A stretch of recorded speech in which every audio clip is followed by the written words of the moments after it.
class, people have started joining.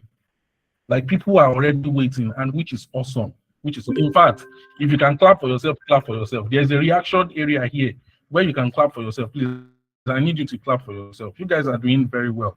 You know, there's something that I used to tell people. There's something I used to tell people as a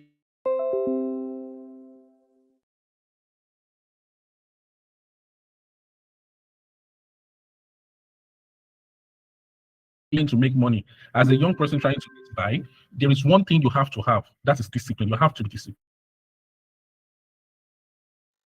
Already know me before from Nova University.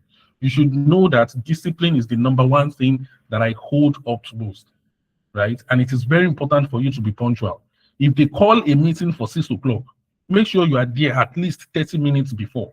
It is very important for you as a young person to have that trait in your life. You understand? So we are getting started right away. Our resource person is already around. And in fact, I am so excited for this meeting. I am waiting to be transformed. Let me tell you something you probably might not know. If you are if you are a skillful person, you have a skill, you have a digital skill that you can sell, but you are not getting, you understand? So we are getting started right away. Our resource person is already around. And in fact, I am so excited for this information. You lack information on how to turn your skill into money. It is not just enough for you to be skillful.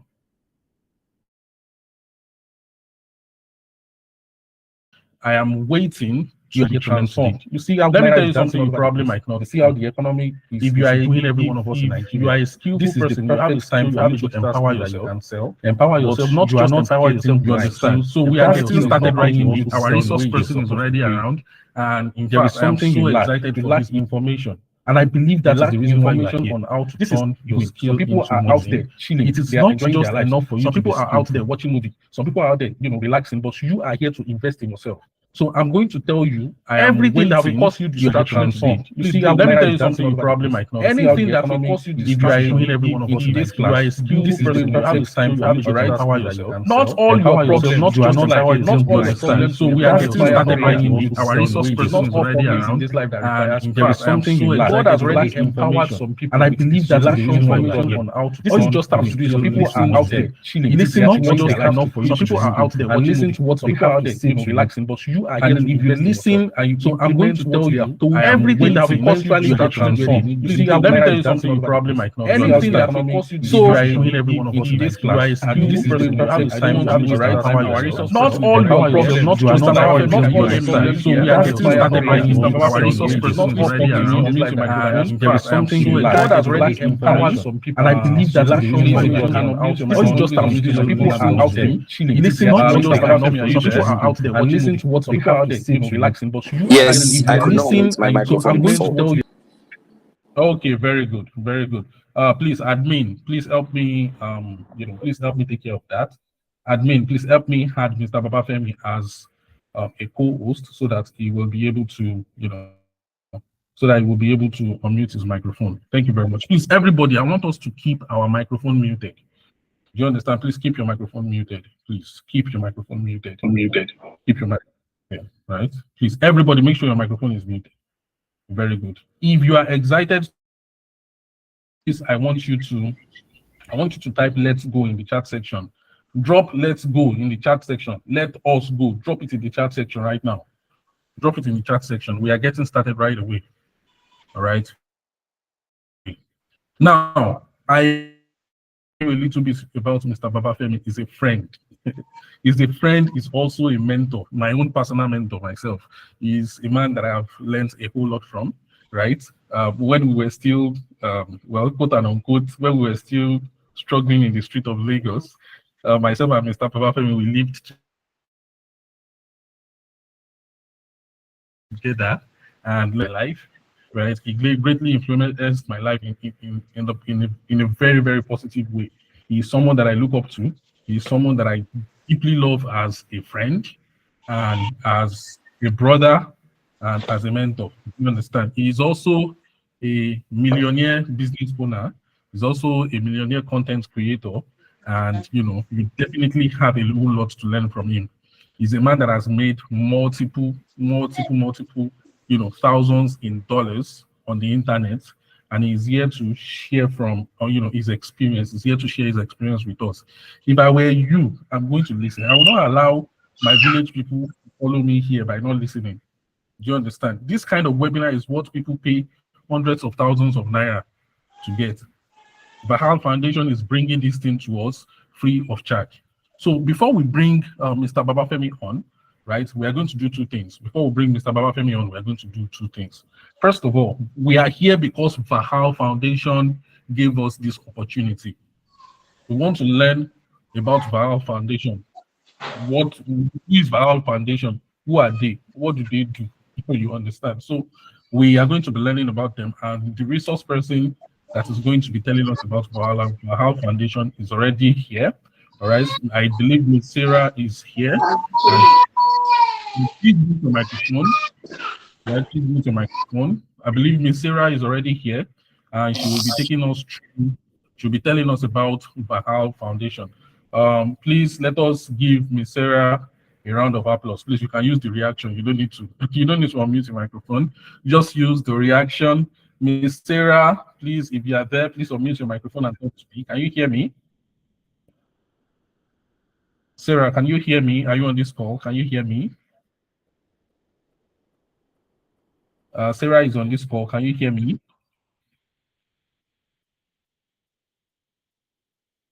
Is Sarah on this call? Can you hear me?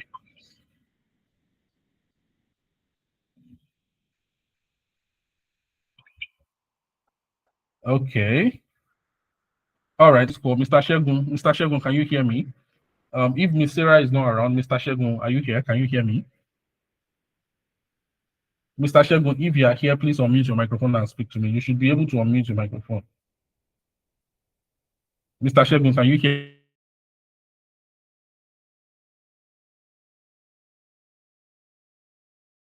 Oh, okay, beautiful. Mr. Shegun, are you here?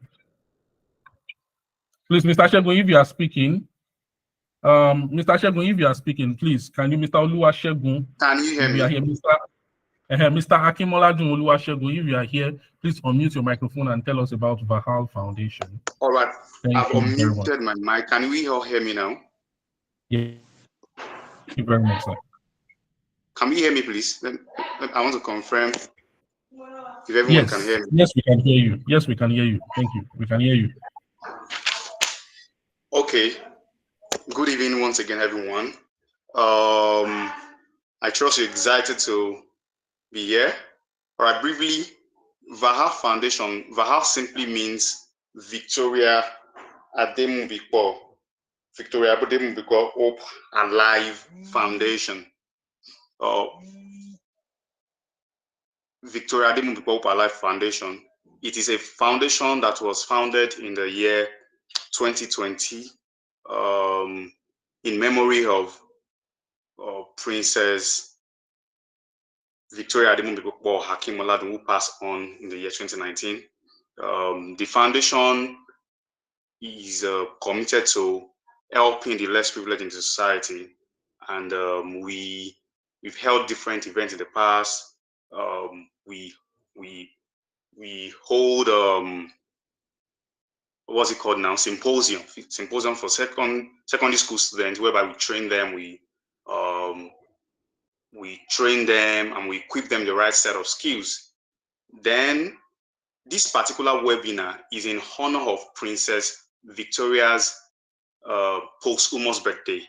Our birthday is usually on January 8th every year. So this webinar is like called a month after. Okay.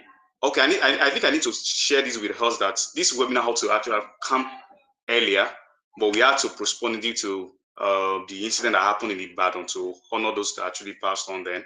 So VAHAL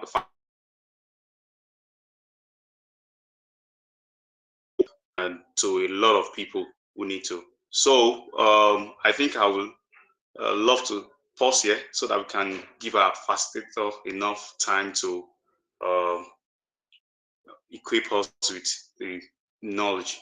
All right, I'm so sure that we are going to be equipped tonight. and I'm in no doubt that you are going to love it. So let's have a fabulous time together. All right, Mr. Sam, I'm done. All right, thank you very much. Please, can we give him another round of applause? Please use your reaction again. Please use your reaction. Let's give him a round of applause. Thank you very much, sir. Thank you very much for telling us about VAHAL Foundation, right? VAHAL Foundation was, created after the passing of our mother in order to honor her, right? She's a loving mother. She was a loving mother. She was a lover of God, and she was someone who has a deep sense of community. She dedicated her life to the service of humanity, and VAHAL Foundation was created in order to immortalize our mother, to carry on our legacy. All right. So, and VAHAL Foundation, they've, reached out to a whole lot of people. I have been a proud member of VAHAL Foundation for the past 2 years, and we have done so many good stuff. So many good stuff. In fact, we are going to be telling you about our new website very soon, during the course of this webinar, so that you can check it out and you can see some of the beautiful things that we have done. And yeah, hopefully you are going to be inspired as well, because we also hope to inspire people to do good for, to have a sense of community as well. Do you understand? And yeah, that is a brief introduction about VAHAL Foundation. So yes, we are going right into the webinar proper right now. How many of you are ready? If you are ready, please let me know in the chat section. Type "I am ready." Please type "I am ready." I'm going to be telling you about our moderator. His name is Mr. Babafemi Adebajo. I'm going to be reading his profile right now. I hope you can all hear me. Can you all hear me? I hope you can all hear me. So I'm going to be reading his profile right now, so that you are going to know that the person that is going to be speaking to us is actually a big deal. He is a huge deal.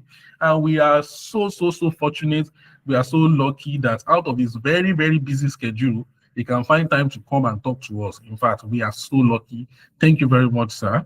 Mr. Babafemi is a physiotherapy graduate from the University of Ibadan, currently pursuing his master's in musculoskeletal physiotherapy at the University of Lagos. Babafemi is a tech entrepreneur with an interest in helping early career professionals, entrepreneurs, and small businesses leverage existing technology to improve their brand and businesses and achieve freedom.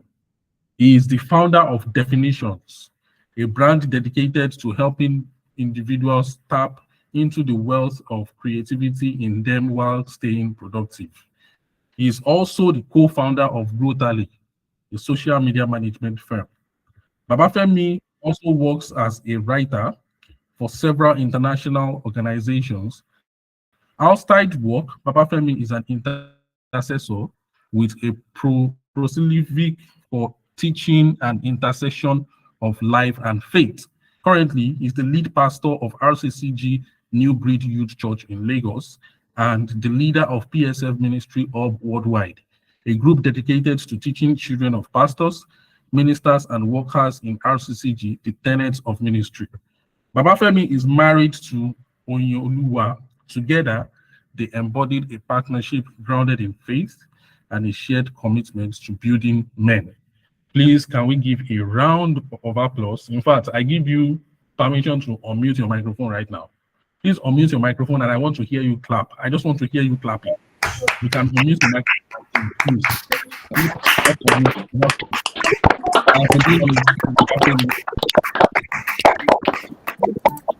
Thank you very much. Thank you very much. Now unmute, please. You can now unmute. You can now mute yourself, please. Make sure you are muted. Mr. Babafemi, please talk to me if you can hear me. Can you hear me, sir? Yes, I can hear you. Oh, very good. Very good. Very good, sir. Very good. Very good. You have the floor, sir. You have the floor. All right. Thank you, Big Sam. Before I greet everyone, I'm still unable to share my screen. So maybe I'm working on that, sir. I'm working on that. I'm working on that now. I'm working on that now. All right. So good evening, everyone. Good day, everyone. I'm using good day because just in case you are not in Nigeria and it's not evening where you are, and your time zone is not the evening time zone, the correct thing to say is good evening. It's exciting to be here. I almost did not believe that it was me Big Sam was talking about. I'm like, this is a lot. But you see, that's how it is. That you don't even know you are doing anything until people talk about what you are doing. Yeah. So I'm excited to be here. I'm really excited because there's a lot in stock that I'm going to be sharing today.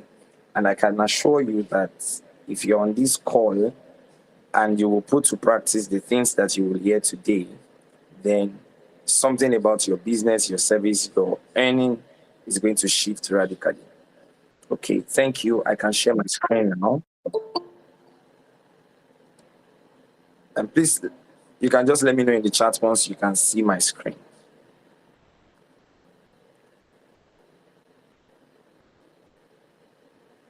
All right. Can you see my screen? I need to reshare. Okay, some people are saying they can see it. Thank you for letting me know you can see my screen. Just a minute. I'm going to reshare it now.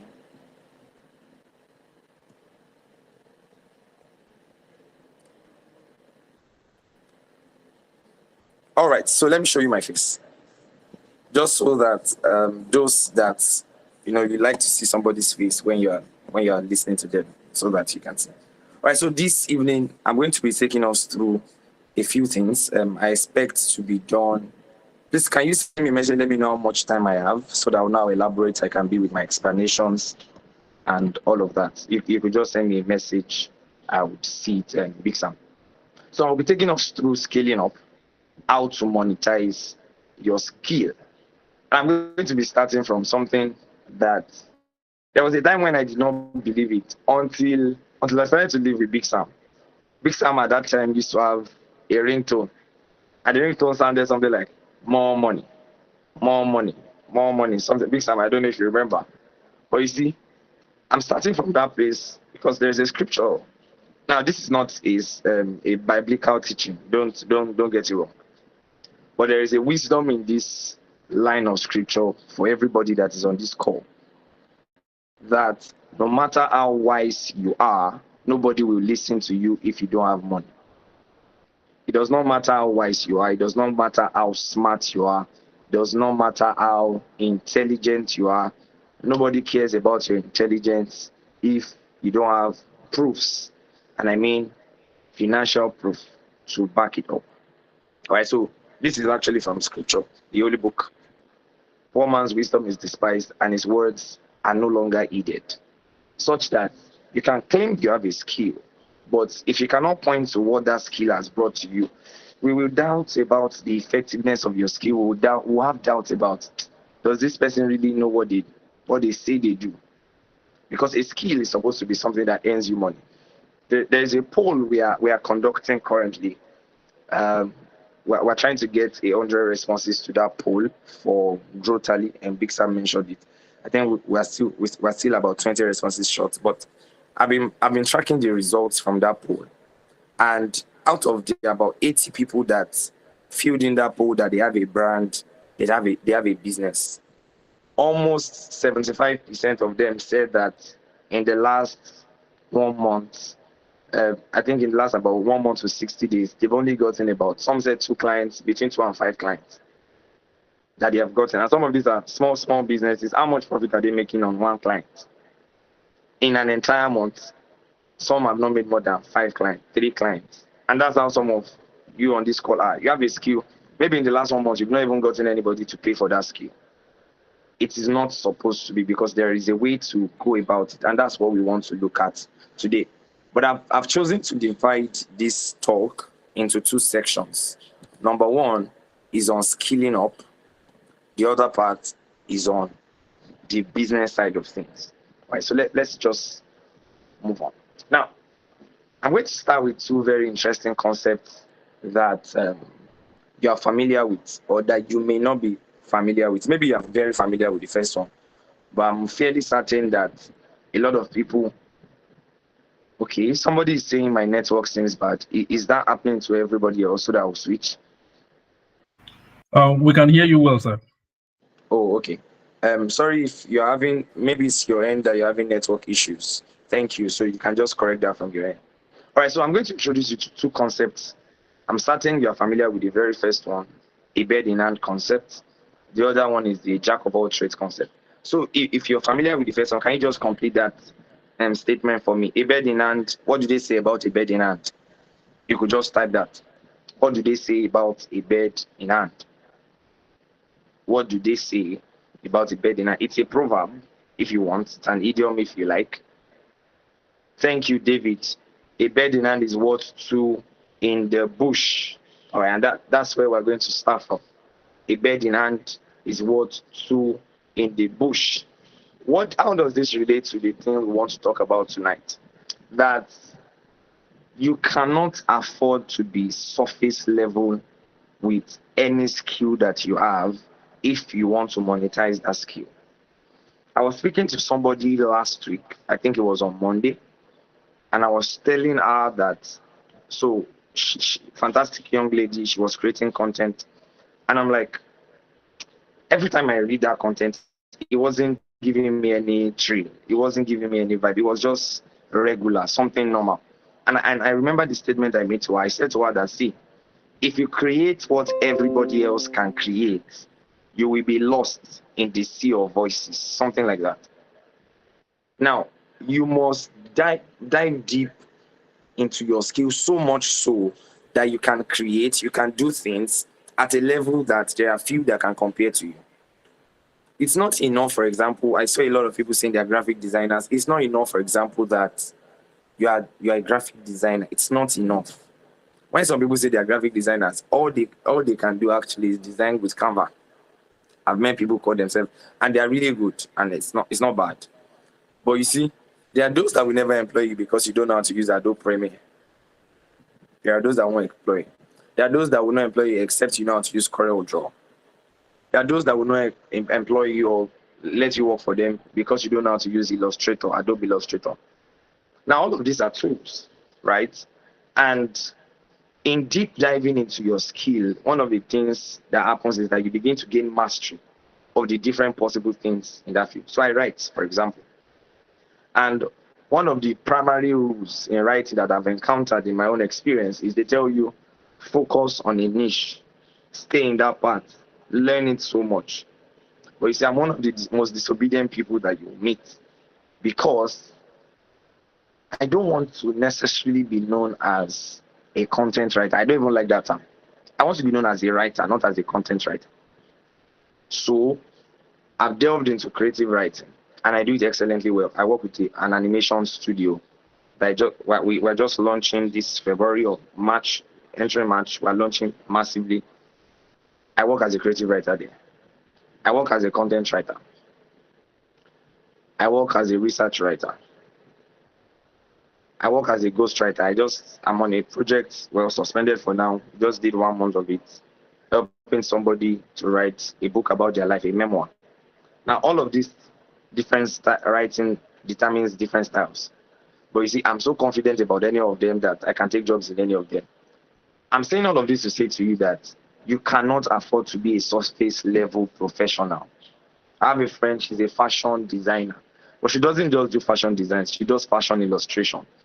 And then when she wanted to take it further, she began to do UI UX. So guess what she's doing? She's carving out a niche for herself as a UI UX designer in the fashion space. All of this started because she's a fashion designer, and you just want to be a fashion designer. I mean that there is a unique combination of skills that only you have that can create a niche for you that nobody else can compete with. But that only happens when you deep dive into your core skill. You need to identify what is your core. You need to build expertise in it. Because it is your expertise that gives you credibility. It's your expertise that gives you authority to speak about your field. It is that expertise that will give you authority to command premium value. Again, I have a lot of discussions around these things on a daily basis. So that's why I'm giving you relatable examples.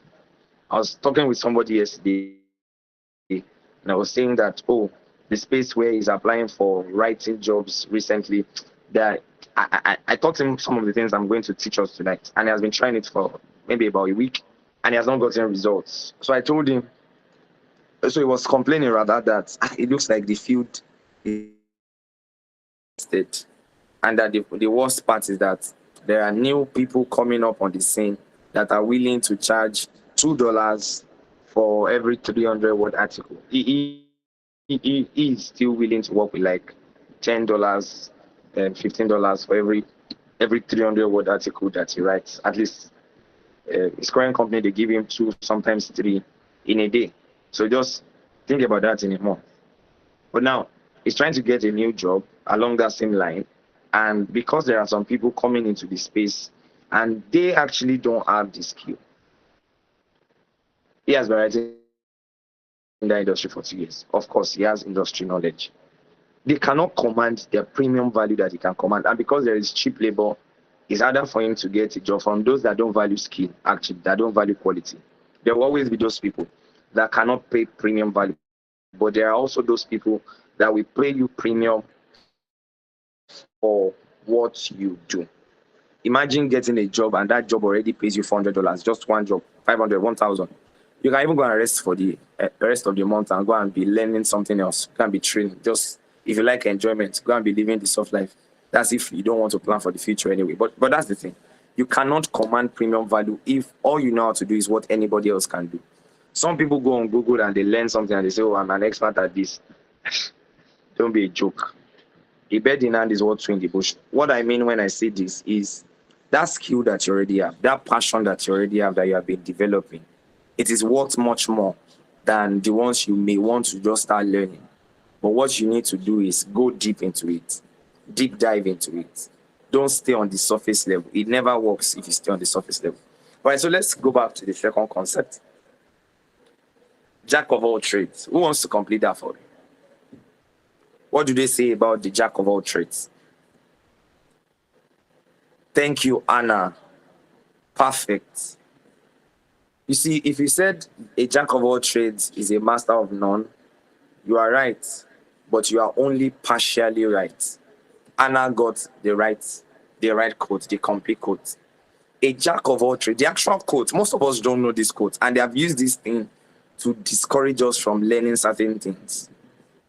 But today I'm going to introduce you, if you're not familiar with it. Some people are familiar with it. Perfect. So you will know I'm not lying when I say this. That a jack of all trades is a master of none. But that's not where the quote ends. It goes on to say that that person that is a master of none is oftentimes better than a master of one. Think about that for a minute. That you are good at something, and they are saying that it's not enough for you to be a master at one thing. You know, I just said now in a bed in hand that you should deep dive into what you're doing. You may think that because I said that, I'm saying I have only one skill. That's not what I'm saying. That's why I'm introducing this other concept that you must hold alongside with it. And it says that, see, even though you will gain mastery in one skill, you will also be a jack of many trades. And how I teach this is that you will also learn many things around what you do. All right? Many things around the thing that you do, the thing that is your core, the thing that is your focus, that is your passion. There are many things that are around it that you may also now need to learn the things that are around that thing. I got an opportunity to take a course last year, partially anyway. That course is called Flow Collective. You can check them out online, Flow Collective. I took one module and it was radical. One module, I think I shared it with some of my teammates, was radical. And I think that course is about, the basic course is about $2,000 for a month. If you want to do that course, it's $2,000. I got access to it for free because I was doing a job. I was trying to do a job for them, so they gave me access to their training material for free. That's how I got. And one of the things that they teach in that course, which is about tapping into your flow, tapping into your creativity, is that in tapping into your creativity, you must know that there are endless streams that can come forth from every person. Now, they were even speaking from a strictly natural point of view, but that's the reality, that every single person on that has multiple streams, such that Even science supports the fact that at every point in time, most people are not using more than 15% of their brain. 15%. That says that there is a lot of capacity that you have that is yet untapped. And that tells us that, see, even though you will gain mastery in one skill, it may not be enough to just gain mastery in that skill. Let me give you an example of what I mean, a practical example. I was speaking with my tailor. I invited him over to my house last week. I wanted to give him some clothes for him to make for me. So I was just asking him, we're catching up. I've not seen him this year, so we're catching up. So I asked him, how has it been? Have people been bringing clothes, with the whole economy? Are people still sewing clothes? And he was lamenting. He was seriously lamenting. I was like, he wish he had known that one business is not enough. One skill is not enough. That's what this man was saying. One skill is not enough.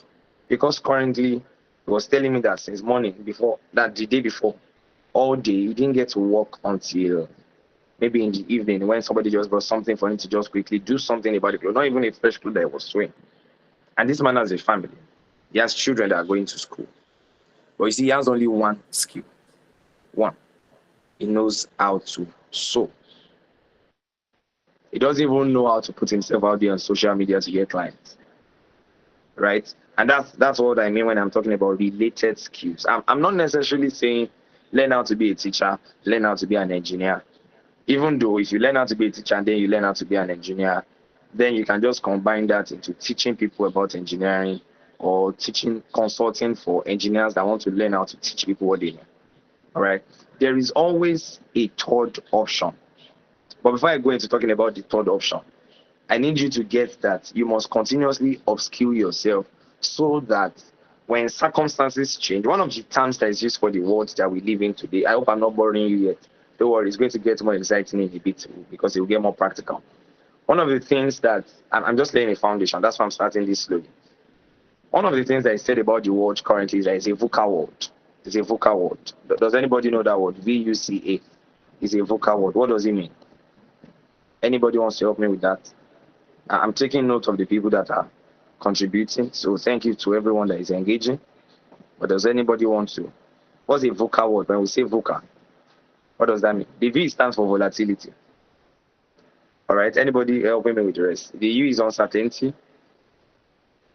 Good. Abidemi, thank you. The U is uncertainty. Anybody else? What does the C stand for? Complexity. Thank you, Fumilola. Complexity. And the A is a VUCA word. Ambiguity. Now, this in itself is a concept you need to always have in your mind. That you see, things are volatile. Business is volatile. That a business can be making profit. In fact, that's actually the way it works. A business can be making profit today, doing the same things that it has always done. And tomorrow, the same things that have been working stop working. Yeah? Things are uncertain. Things are complicated. They are not as easy. Sometimes there are no simple answer to things. V is volatility, Moriofe.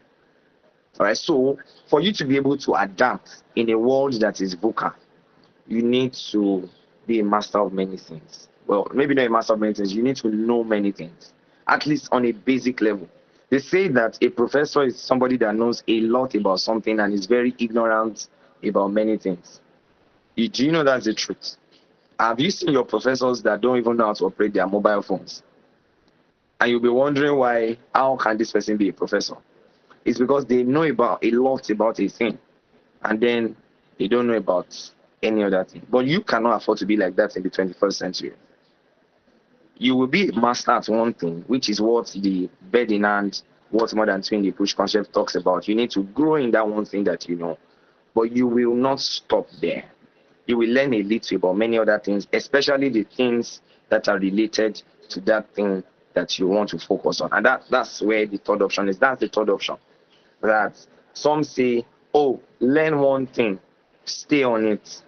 Some others say, put your hand in everything because you don't know what will come. But the actual third option, which is what I think and I believe and I've seen to be the best option, is that, yes, learn more than one thing, but ensure that the things you are learning are all related to what is your core. So my core is writing, but I learned search engine optimization. My core is writing. I know the principles of design. I learned them, the principles of design. So when people design for me, I'm thinking about the principles and I'm saying, oh, can you adjust this? Can you change this? Can you do this? I'm not doing it from just, oh, the way it looks in my eye. I'm actually doing it based on principles that are well established to make things work. All right. So I talk about that because I know design. I invested time in learning research. Some of us don't even know that there are things called Google search parameters. There's a way you search for things on Google that will bring you results that it will not bring to normal people. When some of us want to search on Google, we just type anything and just hope that it brings the result. That's why your results are not always exactly what you're looking for. They look like it, but they're not exactly it. Because there's a way to search on Google. And I learned that because I learned how to research things as a writer, right? Apart from that, I've learned other things around that. I learned content marketing. I had to go learn content strategy. Still all around writing. All around it. All around it. So each one is supporting the other. Such that when I now present myself as a writer,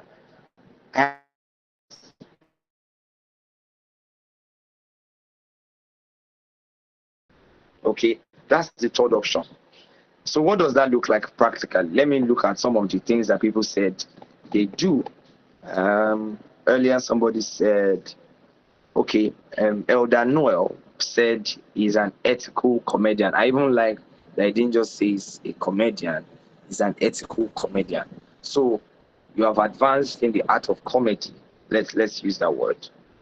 And now you begin to learn how to host shows, right? Thank God he said he's an MC too. Because there's a way you can infuse your comedy, your humor into hosting shows. Then you start from the less formal events, you move to handling corporate events because the standards for that are different, right? The standards are different. How you handle a corporate event is now you handle a wedding party. You learn how that works, and then you begin to learn how to present. You begin to learn how to infuse humor into presentations. It's an official thing, but you're still leveraging on your core, and you're learning that. From there, you switch a little, begin to learn how to draft out pitch decks for companies. You're still starting from the fact that you're a comedian that knows humor, that knows how to infuse humor into everything. And what we show, how that we show and what you do, is that everything you do will have that element of humor inside it. Yeah. Abigail says she's a perfume vendor. I was speaking with one perfume vendor recently, and I was saying to her that, for example, I've seen a lot of people market perfumes and say, oh, I sell this perfume, I sell that perfume. And I was asking her, have you ever thought about developing something that helps people like me? Let me tell you my problem that I told her. I said, for example, most times at every point in time, I have more than one perfume. At least in recent times, I've always had more than one perfume in my house at a time. But I will still forget to use my perfume sometimes. Maybe it's not a very good thing, right? It's because I believe I smell good naturally. At least that maybe if people have a body odor, they're more likely. But that's it. But my point is, I was now telling her that, do you know that I'm more likely as a person, as a buyer now, to patronize a perfume vendor that also tells me how I can handle forgetting to use my perfume? Maybe somebody that decides, I was just throwing off ideas, that decides to create an app that reminds me you've not used your perfume. It's still perfume, but it has changed the game. By that simple addition that she has done to it, it has changed the game entirely. I was speaking to somebody that does laundry, and I was saying that instead of just telling people that you do laundry, open an Instagram page. I'm just throwing off ideas. I'm sure that as I throw off some of these ideas, some of you will catch ideas and then it would also help your business. As I said, instead of just opening on Instagram and just posting and flogging our pages to say, oh, a picture of a well-starched clothes and all, what if you do videos? Show people how to care for their cotton clothes. Most people on this call, I can assure you, don't know how to care for their cotton clothes differently from how to care for their linen clothes. Tell them this is how you use your washing machine when this is the type of clothes that you're handling, and this is the way you use the washing machine. And I just began to give him content that day. Do you know that I'm more likely? You know what that does? Every time you come across that post, you're going to realize subtly in your mind that this guy knows his onions. So instead of just giving the guy that may be better than him actually, that knows how to launder clothes also, instead of giving that guy, I'm more likely to give this other guy that has learned how to create content around what he does. So he's no longer just a laundry guy. He's no longer just a laundryman, if you care, if you want to be demeaning. That I don't actually like that word laundryman. It is, yeah, he has immersed himself into a space where you can now see him as an authority, even though in quotes his core is laundry. I'm using regular things. Right. So this is how it works. That's the third option. Learning a compendium of skills that directly relate to what you do. Now, I'm moving on, and I'm going to say to you that, see, despite all of these things I've said, skill is not enough. For every one person that you know that is making money from their skill, there are 99 other people that have that same skill, probably at a better level, that are not making money. Let me give you an example. In 2020, that's about 4 years ago now, I've been writing for a while. My first offer to make money from writing was in 2014. I was still in the university then. I think I was in my fourth year. Yeah, I was in my fourth year. It was 2015. It was 2015. I was in my fourth year. That was when I got my first paid offer to write. So I've been writing, I've been earning from my writing for a while, right? I remember when Opera News Hub started that time, I used to write for Opera and make money before it became bastardized and I ran away. So I've been writing for a while. But you see, as of 2020, I still didn't place much value on my writing. I didn't know it could earn me so much, right? So I had this friend. She was not as good a writer as I was, but she knew how to get writing jobs. I did not know how to get writing jobs. So she would get the jobs, and then she would come and give me the job and pay me 2 naira per word. And I would be excited because by the time she gives me the work, I'll do it very quickly. In a month, I'll still make 80,000, 100,000 just with the 2 naira per word. And I felt it was good. Until one day, you know, there was somebody we needed to respond to in the email. And then I had access. Of course, I've always had access to the email, but I was never interested in check. I knew that, of course, I knew that she was collecting more than she was paying me. It's normal now. If I give you a job, do you want to be paid the same way as me? I wasn't even expecting us to be paid, so I had no expectations. I never used to check. But you see, this day, I needed to check that email to be able to respond. And so I saw the conversation. She was collecting about 20 naira per word. For the job, she was paying me 2 naira per word. And I was doing all the work. I was not angry. That's the reality. I was not angry. You know why? She had something that I did not have. I know the natural person would be, what a cheat, If you knew how to get the jobs, nobody would charge 20 and come and give you $2. That'd be 2 naira. I didn't know. Instead of me complaining, I just acknowledged that I did not know how to get jobs. So I made it a point of duty that, see, apart from my writing skill, I was going to need to learn how to market that skill. I was going to need to learn how to handle the business side of things. She was running the entire business side of things. I was just sitting back. She will get the client, she will seal the deal, she will bring it to me, and that was all.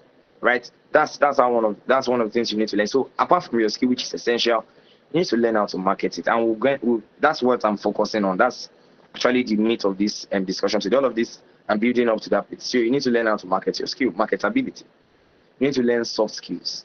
I've done I just remembered an example. I'm not going to share that story with you. But you see, I've seen people lose jobs because they don't know time management. They don't know how to manage. They are very good at what they do, but they don't know how to manage projects together so that they will deliver late. And if you deliver late, you can lose clients. All right? You can have a good paying job today and you mess up, and then tomorrow you don't have a job, especially if you're a freelancer. So you need to learn soft skills. You need to learn how to communicate with people. Right? You know that your tailor that doesn't know how to talk. That's why you don't give her a job, right? That's how it works. You need to learn soft skills. You need to learn that, you see, your service that you offer, to that service, you need to have business acumen. You need to start thinking of your skill and service as a business, and there's a way to approach a business. So, for example, I still do it anyway, but I teach against it. But I do it because I do it intentionally for another reason that is not business related. Now, you can do something, does not, if you are treating it as a business, you won't always do it for free.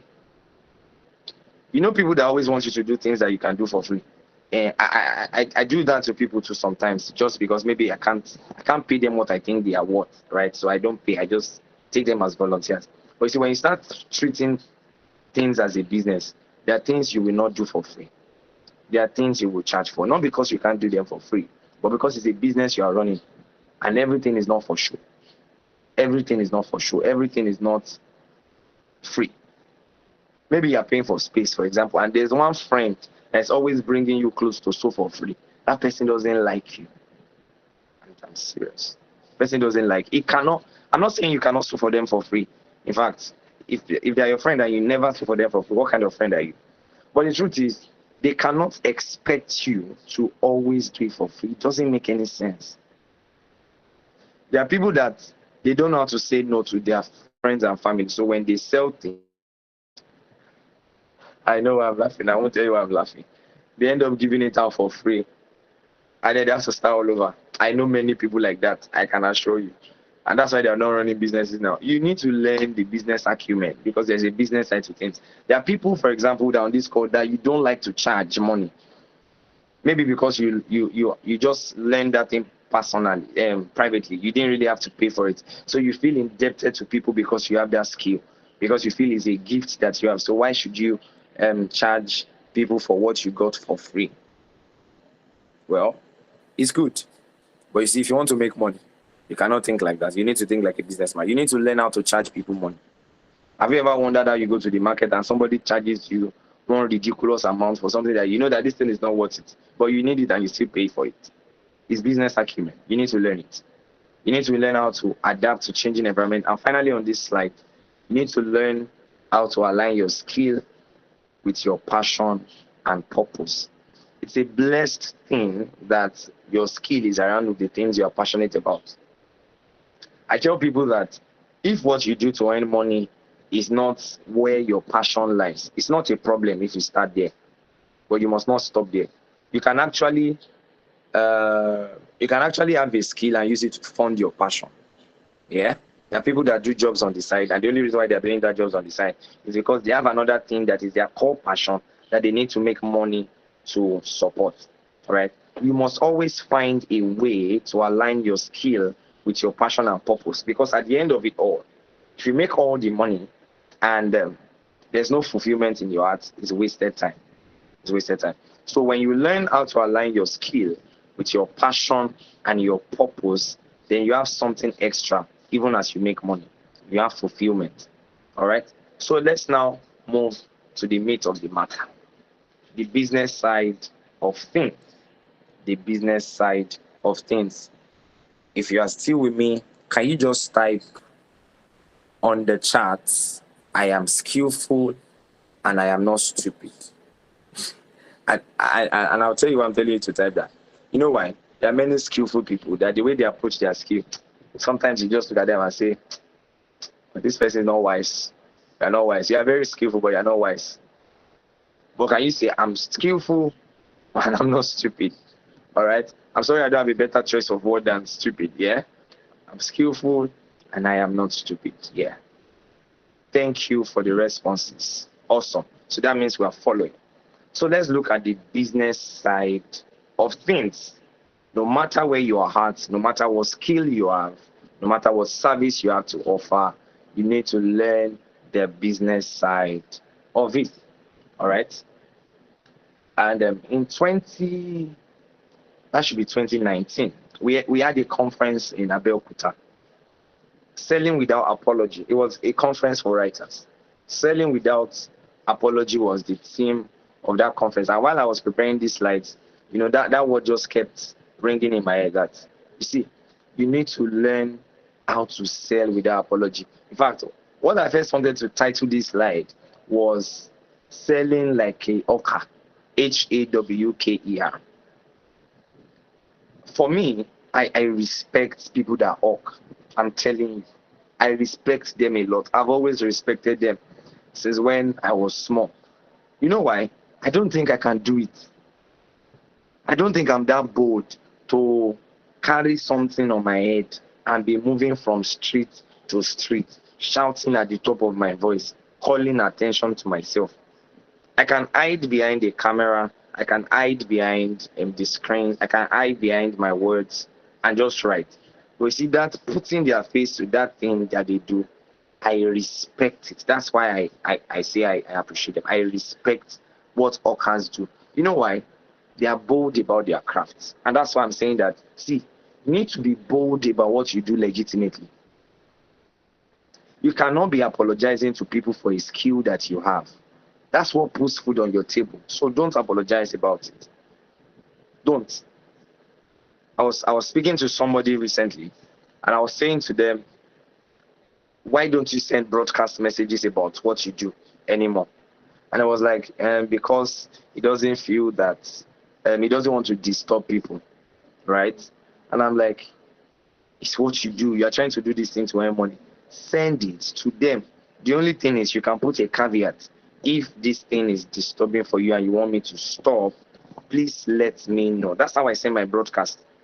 I try to put it as often as possible that if you're not comfortable with receiving a broadcast from me, please let me know. I will not be angry. But you see that I will not send it to you when you don't tell me. It's a lie. It's my hustle. I'm bold about it. I will not run away from telling you about it. You all know those people that annoy you on your status that you have probably muted their updates, Abby. Those people that post clothes every single time, post bags and shoes every time. Yeah. Even me, I don't look at their status. But one thing that you cannot take away from those people is that they are bold about their craft. It's just that they are not wise about their craft, because that's not how to do it, right? But this boldness thing is also important. All right. People need what you now. There's another side where this selling without apology comes to play. That I like to start conversations around what I do so that people can know that this is what I do. Oh, I'm a writer. In fact, even though I'm a physiotherapist, more often than not, because I'm looking for more jobs around writing all of the time, I prefer to introduce myself more these days as I am a writer. So people will now say, what do you write? Yes, I prefer it. It's actually classier to say I'm a physiotherapist, because half of the time people don't know what a physiotherapist does, and it looks like a really big word. So they're like, physiotherapist. Some people, if they want to hide their ignorance, they just say, amazing. They don't know. Some will say, which one is that one? Is it like doctor? What do they do? Different reactions. But you see, even though that in quotes may be seemingly more prestigious to some people, I would rather tell you I'm a writer, because I want you to know I'm a writer. In case somebody comes and meets you next day and says to you, I'm looking for a writer, you remember that I told you yesterday that I am a writer. So sell without apology. If people need what you're offering, if they don't need what you're offering, then you shouldn't even be offering it in the first place. All right. If you're offering a service that nobody needs, then just pack shop and stop today. After this call, go and look for something else to do. If you're selling something that nobody needs, just stop selling it and find another house. But you see, if that thing is something that people need and you know that they need it, then you must be bold about telling people that you can offer that service to them. You must be bold about it. You must enter people's DMs and say, hey, just trying to remind you that just in case you meet anybody that needs this, and this, yeah. That data that survey that I was telling you that we are doing currently, that we're still looking for about 20 more responses. One of the things that I'm seeing from it is that most people on that platform that have been responding to that survey, most of their clients have come through people that knew about what you do. But you are not bold about what you do, and you expect clients to come. So learn how to sell without apology. Don't apologize for your legitimate hustle. Don't. Be bold about it. Be bold about talking about what you do. Be bold about marketing what you do. Even if people don't like it, be bold about it. All right? Now, let's move on. Now, these are two images. This image with this woman I don't know. Yeah, you can see my cursor. This woman here showing these two people things. I wish I had found a better picture, but I'll just explain what I'm trying to show you. Now, there are two kinds of things I want to introduce you to. This is where I'm going to really spend time close so that we can take questions. All right. Yes, so that we can take questions. I think I've spent about 40 minutes, if I'm right, if my tracking is right. So I'll still spend about maybe 30 more minutes thereabout. I think if I'm wrong with those timings, then Big Sam, you can just text me. Yeah. All right. So there are two approaches that I teach to client acquisition. Two approaches. And you see, the day I realized it changed everything about how I get clients. It changed absolutely everything. And as many people as have cared to listen, I've taught them the same. I've not been hiding it, because I was just sitting down one day when I realized, oh, okay, this thing actually works not just for these people that are doing it, but for every kind of person. Some people earlier said they stay in Lagos. Now, even if you don't stay in Lagos, some of us have been to markets, all kinds of markets around us. Now, you know those people that immediately you get to the market, they are coming to meet you. Let me give an example. If you go to Yaba Market, bros, I get gin. Bros, waiting you won't buy, back day. Waiting you won't buy, waiting you won't buy. Have you met people like that? If you have met people like that, you can just type yes, yes, yes. Just let me know if you've met people like that. As you get to the market, they are saying, bros, auntie, what do you want to buy? Auntie, uncle, what do you want to buy? They don't know what you want to buy, but you see, they are all over you. Or let me even use you are at the bus stop, and then there is one person, you are just getting to the bus stop. He doesn't even know where you are going, and he's trying to drag you into their bus, and you are wondering, oh God, I'm not going to Oshodi, I'm going to Iyanoworo, this other place, and all that. Yeah. Now, hold that concept in your mind. Sometimes you will follow some of those people, don't you? Sometimes you follow someone, sometimes you don't. Sometimes they annoy you and like, oh God, leave me, and you just want to go to your own place. But sometimes some of us, we follow those people, we end up patronizing them. And the funny thing is, some of them don't even sell those things that we end up needing. What will they tell you? They'll tell you, my guy, they sell them there. And every time they do that, what you don't know is that they will get their call too. Yeah, because that's the way to sell, right? That's one way to sell. Hold that thought. But look at ShopRite on this side here. What does ShopRite do that is different from what those guys do? They package themselves in one location. If I can ask, they do a few ads. At least I've seen a few. How many times have you seen a ShopRite ad? How many times? How often have you seen a ShopRite ad? Yet they get people coming on a regular basis, right? What did they do that is different from what these other people do? They package themselves, branded themselves, spread news about that brand so much so that even people that have not gone there, they have it in their head that they want to visit ShopRite one day. And some people say, oh, they sell their things cheaper. There are supermarkets near your house that their things are cheaper than ShopRite. But some people will prefer to go to a ShopRite. I'm just using ShopRite. It's not just ShopRite that does this. Many big supermarkets, this is what they do, right? That you rather buy from the supermarket than enter into the market. They are both. I have one in my house. I have a supermarket just a few meters from my house, and then there's a market just opposite the supermarket, a wide market. But you see, many times I would rather enter that supermarket first. Why? I would rather not go and spend time walking through the market, and I'll just go straight to that supermarket.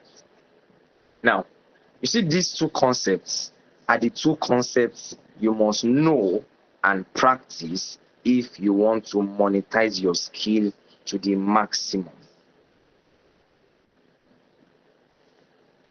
Why? Because the marketing that works is like a coin. It has two sides. Good marketing is like a coin that has two sides. Those are the two sides I just showed you now. One part of that coin is called outbound marketing.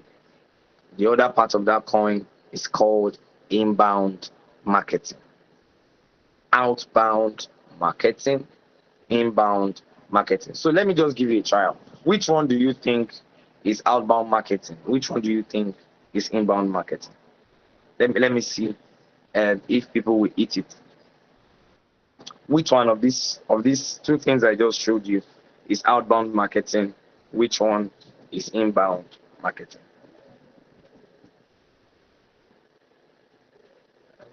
I'm not seeing responses yet. Is it the okay? Inbound is Yaba. Love it. Okay.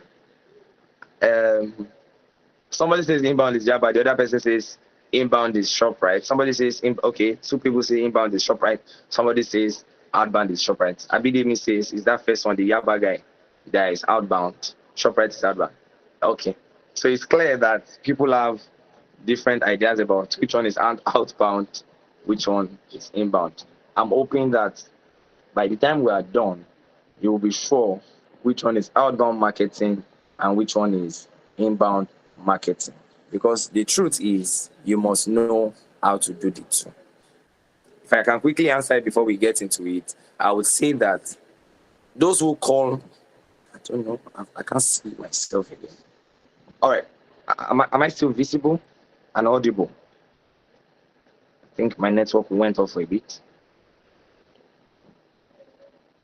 All right, thank you, Abidin. Thank you. I don't want anybody to miss anything because we're getting to the area that is very, very important.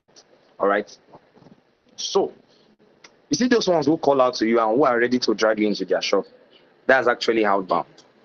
And those whose shops attract you and make you turn aside. Even sometimes that's not where you're going, but they make you turn aside. That is inbound marketing. And I'm saying to you this evening that for whatever skill you have, for whatever service you have to offer, you need to learn the two. You need to learn the two. You need to learn how to apply the two. Right. So let's get into that very briefly. I think I have about 3 more slides. Yeah. And then we'll be done. But I'm going to spend time on them, even though I didn't put a lot into this slide. Now, as you can read, outbound marketing, just think outbound. Marketing that is outside focused. Marketing that is focused on you reaching as many people as possible. Now, there is a sense in which cold calls can actually be both, and I understand that, but I'm choosing to treat cold calls as cold calls is outbound marketing when you're doing it to a large number of people at the same time, generic, right? Same thing with email marketing. Okay, but let me not jump ahead of myself to say that, see, you need to know how to put what you do before a lot of people. All right, you need to learn how to do that. And that's what outbound marketing is essentially about. It's not a difficult concept because you see it all around you. So let me give you an example. One of the companies that I know that spends a lot on ads, even till now, is Coca-Cola. Coca-Cola. They're always putting their brand image all around you, in front of you. They're always sponsoring this, sponsoring that, sponsoring this. Their own is PR, actually. It's public relations. Yeah, but there's a little more to public relations. I don't want to bore with some of the complexities of these things. Now, I'm going to introduce us to this concept for this webinar, this edition of the webinar. Maybe subsequent editions will delve deeper into some of these things. But you see Coca-Cola, they want a large number of people to know about their brand. And you'll be wondering, people already know about Coca-Cola. But you see, there is something, I've been seeing it everywhere since I came across that terminology about 2 weeks ago. It's called choice architecture. Choice architecture is something in behavioral psychology. And it's essentially that I can influence your choices by the things I put around you. That's what choice architecture is. We use it in content marketing too. That I can make you do something even without telling you to do that thing. I will not say it, but you will still do it, and that will be what I want you to do. And it's not that I will manipulate you. You will by yourself. Let me give you an example. Everybody I've given this example to recently, they used to laugh. I said, and I heard it from someone. It's not even original to me. The person explained it. I said, Have you ever wondered, until I read about it and I realized that that's actually the strategy. Have you ever wondered why Wise, maybe like ShopRite, I'm going to use them because they do it. Have you ever wondered why big supermarkets like to put their bread at the back? I know for one that one of the major reasons I go to the supermarket is I want to buy fresh bread, hot bread, right? But you see, they won't put that bread, wise ones, not all of them are wise, but the ones that are wise, they won't put that bread anywhere. They'll put it at the back. Do you know why? So that when you are walking down through the aisles, seeing all the different fantastic things that they have to buy, it's bread you came to buy. You will pick one thing that you did not plan to buy. Yes, that's choice architecture in play. That you came to the supermarket to only buy. I'm laughing because they've done it to me too many times. I came to buy only bread, but because you have lined many things that are very interesting, and I'm walking through that place when I'm going to pick up the bread, I will end up picking something that I did not plan to buy along the way. That's choice architecture. So I would think that it's because I saw it that, this thing, I've been looking for it now. Thank God, let me just buy it. I would think that, that's why I bought it. But actually, they made me buy it. If I did not see that thing, I would not have remembered that I needed it. But that's how it works. Can I show you another example of, what's it called now? Choice architecture in practice. Infinite scrolling. Infinite scrolling that is on most social media platforms now. Infinite scrolling. When you pick up your Instagram and you start to scroll, it will not stop. You will just keep going. It will keep refreshing your feed, refreshing your feed, refreshing your feed for as long as possible. You know what they are doing to you? They are trying to keep you there. It's a very refined plan. When there was no infinite scrolling, people spent platforms. But you see, the moment infinite scrolling was introduced, people spend hours, and they do is that time has gone. I've spent 2 hours, and it's choice architecture. That they know that if you don't have to click see more, the thing automatically loads for you. When you have to click it, you will get to a point you will not click it again. But if you are just scrolling and the thing is just going, you will not realize that I've spent a lot of time here. That's the same thing Coca-Cola is doing for you. That just by keeping the information about Coca-Cola around you, you will want to buy a drink one day, and the first thing that will come to your mind is Sheni Coke. Except you've had a bad experience with Coke, you probably say Sheni Coke.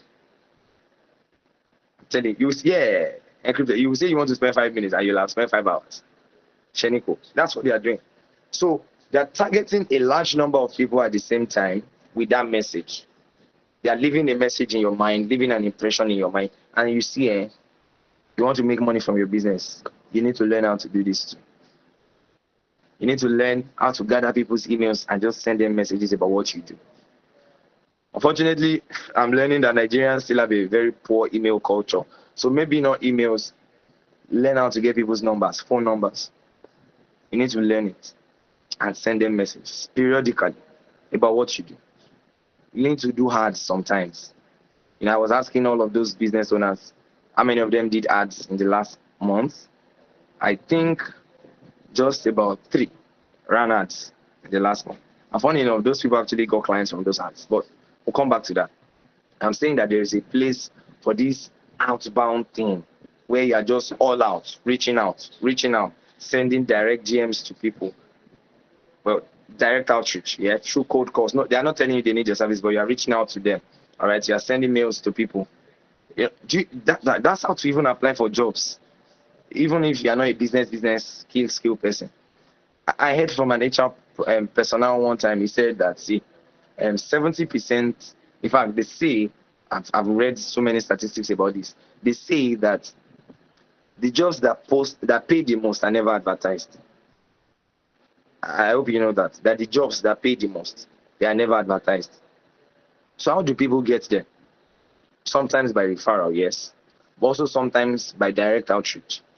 Such that how I like to look for jobs, which we'll get to in a minute, is to apply for companies that are not telling me they are looking for jobs. They are looking for people to employ. And show them that I'm valuable. I'm the guy you need that you don't know you need. That's how it works. I am the guy you need that you don't know you need. And it's always beautiful. But we'll come back to that in a bit. So inbound marketing. Let me tie things up now. Inbound marketing. You have a business, you have a service, you want to make money with it. You must learn how to let them come and find you. You see, if you are the one trying to reach out to them, they will dictate the price for your service. But if they are the ones that come and find you, you can be rest assured that before they came to meet you, they had researched about you. They at least have some level of trust in what you do, so you can charge them more. The people I charge more are the people that come to find me themselves. If I'm the one that goes to find them, sometimes I need to lower my, my standards to say, maybe we should just collect this from you from now until you see the quality of my work, right? And then we can build up from there. But if they're the ones that find me, I found out at least in the years I've been learning from my writing, that the ones that find me are the ones that pay me more. And that's the way it works for every gift, every service, every skill that you want to monetize. Learn. I like the fact that a lot of people said earlier, branding is what ShopRite did. Yes. And packaging is what they did. Yes. You can learn to do the same thing as a business owner, as a skill owner. You can learn to do the same thing. It starts from how you use social media. That's why I included social media marketing here. It's sad. Well, should I say sad? It's concerning. Sad is too strong a word. It's concerning that in 2024, there are brand owners that don't use their social media to generate leads. It's very interesting that you want to generate leads from the 100 people, 200 people that are on your contact list.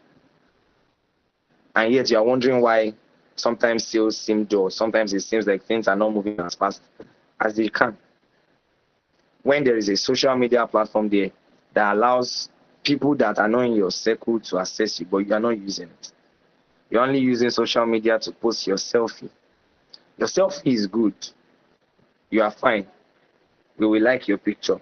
But you see, that skill that you have, we will not be able to bring business to you because there is nothing about you or nothing about your business out there that we are seeing. You need to be leveraging on social media in 2024 if you want to monetize your skill. Yes. I have seen so many people get jobs on. Let me tell you a story. The first social media platform I managed, that was when I was still trying to learn social media management. So this was way back in 2017. I think it was 2017, 2018. Yeah. So I just started to run. It was before all these event decorators started to use social media. It was way before, way long ago.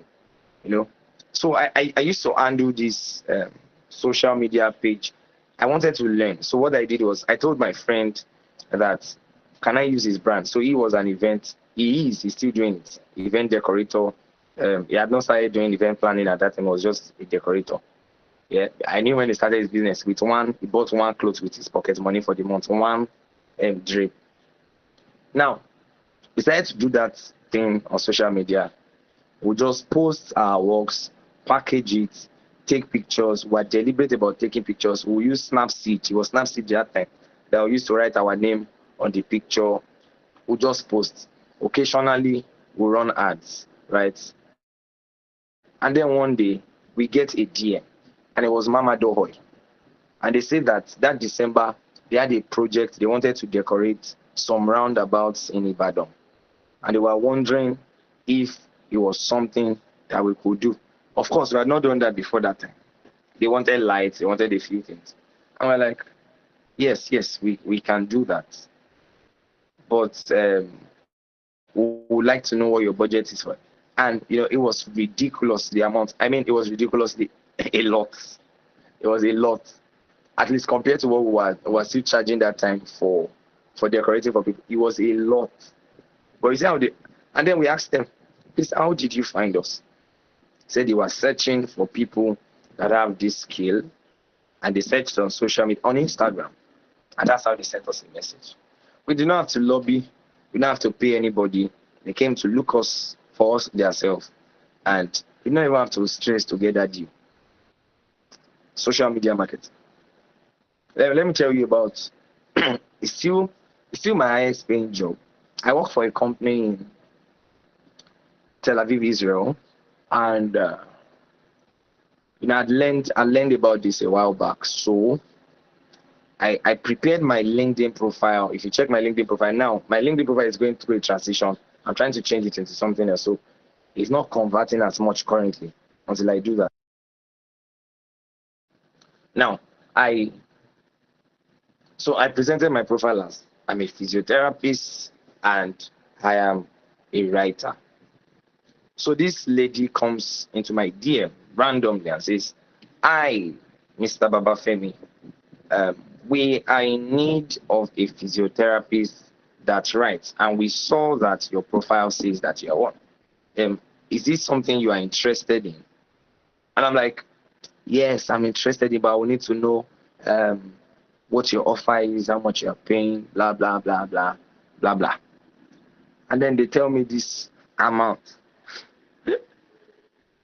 And you see, at that time, they were the first ones that actually made me know that, see, I needed to move away from Nigerian clients. I didn't even think that I was that valuable until they offered me that amount.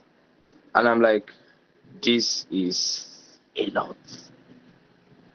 I'm like, well, I'll get back to you. I can package you, forget that one. Sorry, we're switching to lights. I've been on generator for a while. The light is going to come back on in a bit. Thank you. Yeah. All right. Yes. Okay. Sorry about that. We just had to switch to NEPA lights. All right. So I was saying that. So this woman reaches out to me out of it, and I realized that, oh God, so I'm this valuable.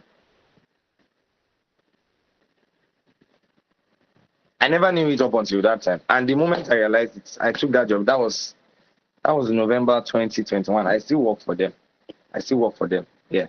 Our relationship has transitioned. In fact, I've been trying to get an editor job with them, but they want me to work full time, and you can't make me work full time yet. Even though I told them, oh yeah, now let's do it, let's try it. But I'll still work because that one will pay me more money. But let's come back to class. I'm saying they found me because I had packaged myself on social media as a physiotherapist that writes.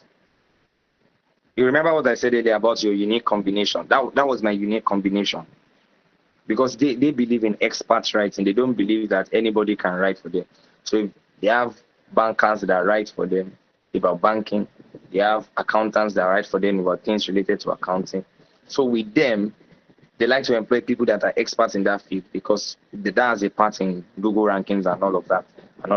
But let me not bore you with all of that stuff. I'm saying that how I got that job is that I packaged myself on social media as a physiotherapist that writes.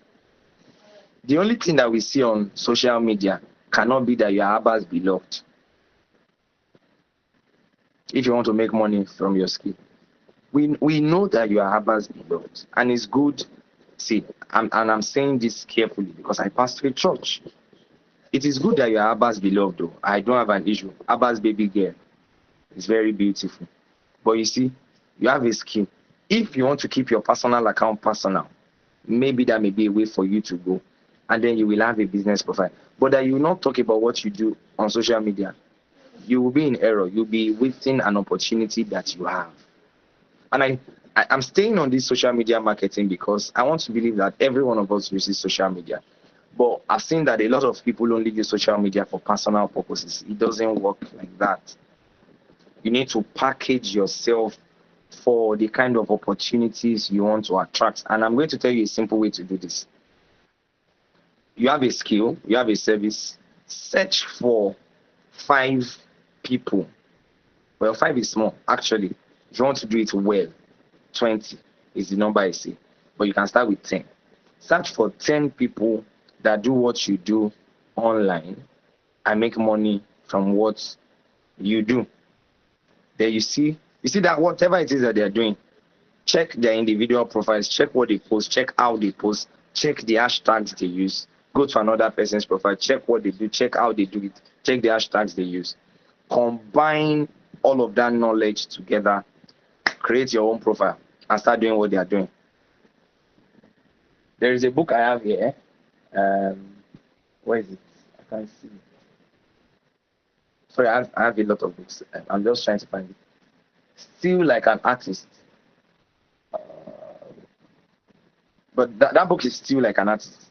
Much of the things you will start out to do when it comes to marketing, you will have to learn it by copying others. All right, so there's nothing wrong in imitation. I wanted to show you the book. I'll have just shown you on the screen, but I can't locate it right now.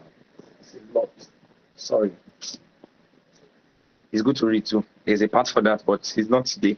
So, thank God there is somebody that knows that book. Still Like an, you need to learn how to imitate people, and that's a good way to do it, because they are already doing something that is working for them. So just speak it directly, copy it, and start to do it. Of course, you will also now incorporate your own unique selling points, the thing that is unique about what you do. All right, you will still incorporate it, but you see, you may not start out knowing it. That's how I created my profile my LinkedIn profile when I started out. Right, I looked at that time it was even writers I was looking for. I looked at writers and I saw, this person was a writer and this, and I decided to package my profile like that. In fact, when I wanted to generate my bio, I didn't write it myself. What I did was, I looked at this person's profile, I looked at the bio, there was a line I liked. I copied that line. I put it down in a Google document. I looked at another person's own. I liked the way he phrased something. I copied that paragraph. I put it down. I looked at another person's own. So I picked elements from different people's thing. I now looked at it and I said, okay, so now, how do I harmonize this thing together so it makes sense? And then I did it. It was unique because I didn't plagiarize. I didn't copy it word for word. I changed it. I rearranged it. I made it suit my own person. But still at the base of it, I copied it. Yeah. So don't say, I don't know how to copy those that have gone ahead, that have done the same things that you want to do, that are doing what you are doing. Except nobody on earth has done it. In which case, you can find somebody that's done something similar that you can adapt. They don't need to have done exactly what you want to do. All right, that's where you start. Whether it's Instagram, TikTok. I know you know how to dance, and I don't know how to dance. But you see, use that dance to sell your service. As you are doing that challenge, put your service somewhere there so that when they come and they see your video, they won't just like it because you danced well. There will be people that will like it because you dance well, but that will also be interested in the service that you have to offer. Social media marketing. Content marketing. I define content marketing. I need to round up now. All right. I define content marketing as selling without selling. It's in content marketing that you really use trace architecture. So I infuse a lot of copywriting into content marketing, where I show you a pain problem and I tell you how to solve it by patronizing me. I didn't tell you that, you have to, but I just do that. I tell you there's a problem and you see, this is how to solve that problem. And that problem is what I do. Eventually, you read that thing and realize, if this person is the one that helped me identify the problem and the solution to my problem, why don't I just patronize them to solve my problem for me? It's that simple. Does that make any sense to anybody? There's this problem I have.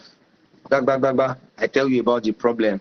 And I paint it inside the picture. You're like, this person knows exactly what I'm going through. Yes.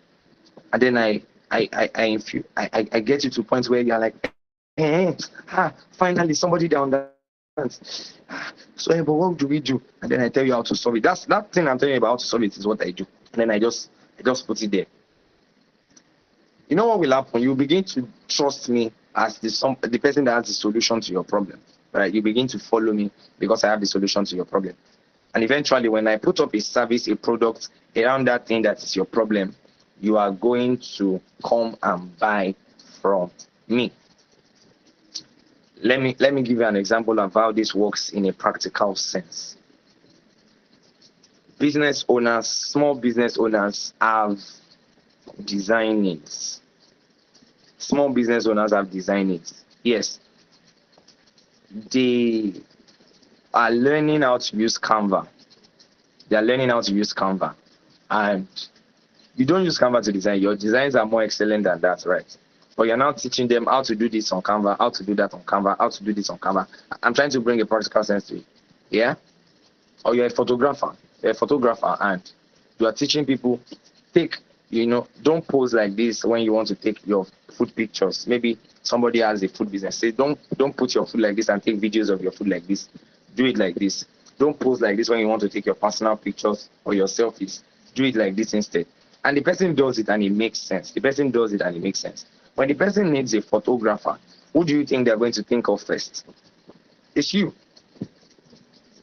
It's not deep. It's just what it is. It's you. All right. So you are providing solutions. You are just helping people. You are educating. You are informing, but you are also marketing your services indirectly. All right. That's content marketing, and you need to have a platform where you are doing this. You can do this on your social media as well. LinkedIn allows a lot of this. Maybe not so much, but you do it on Instagram too. There's just a way. Just infuse content marketing into your social media strategy, and boom, you are doing two things with one. You are killing two birds with one stone. All right. So content marketing. There's more on this. But search engine optimization is about helping yourself to be found easily on search engines. I was looking for a very simple definition for search engine optimization. Most of us, when we search for things on Google, we the first page. Yeah. So search engine optimization is about making sure that whatever it is that you put on the internet, it appears on that first page. Because once it appears on that first page, a lot of people are likely to see it. Many of them are going to be interested in what you do, and some of them are going to patronize you. Look at it. A lot of people will see it. Many of them will be interested in you. Some of them will patronize you, right? And I would want to say that, a blog may be needed in this aspect. A landing page for your services may be needed, but it's not even necessary. A Medium account works. Even ranks high. Medium ranks really high. When you begin to publish consistently on Medium, you can go really high on specific topics. LinkedIn ranks really high. LinkedIn results appear on Google search engines. So publishing on LinkedIn for your business, for your service, it can make you rank really high. And when people know that, this guy is good at this thing, they're going to come and patronize you. All right. So I think I'm just going to stop at this point and say finally that skill. This is my strategy for monetizing your skill. This is the summary of everything I've said in this session. Develop your skill. Build multiple skills. Learn to sell without apology. That's my SWA. And then learn how to market your skills, the outbound way, the inbound way. And what will happen is SSM. Who can guess what SSM means? SSM. It's also skill SWA marketing. Yeah. But anybody wants to tell me what it means? What else it means? Okay, people are raising hands. Maybe one person wants to unmute and just tell me what they think it means. Apart from obviously skill, SWA, and marketing. Okay, skill set marketing. I like that. Skill, sale, and market. I like that. Anybody else? Well, the idea is that you can mean anything you want it to mean. All right.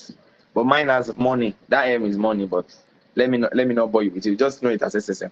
I don't know why. I just feel like I should keep that myself.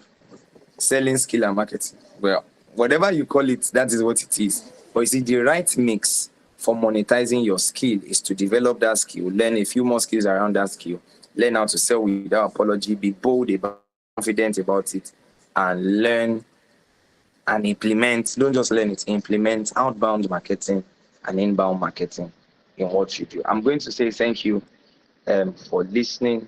Thank you for following this session. And now I'm going to take questions if you have any. All right. So thank you. I'm going to mute my microphone and allow Big Sam to take over from here.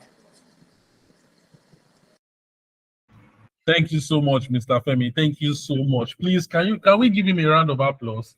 Please let us come to the chat section and type thank you, Mr. Baba Femi. Let us type thank you, Mr. Baba Femi.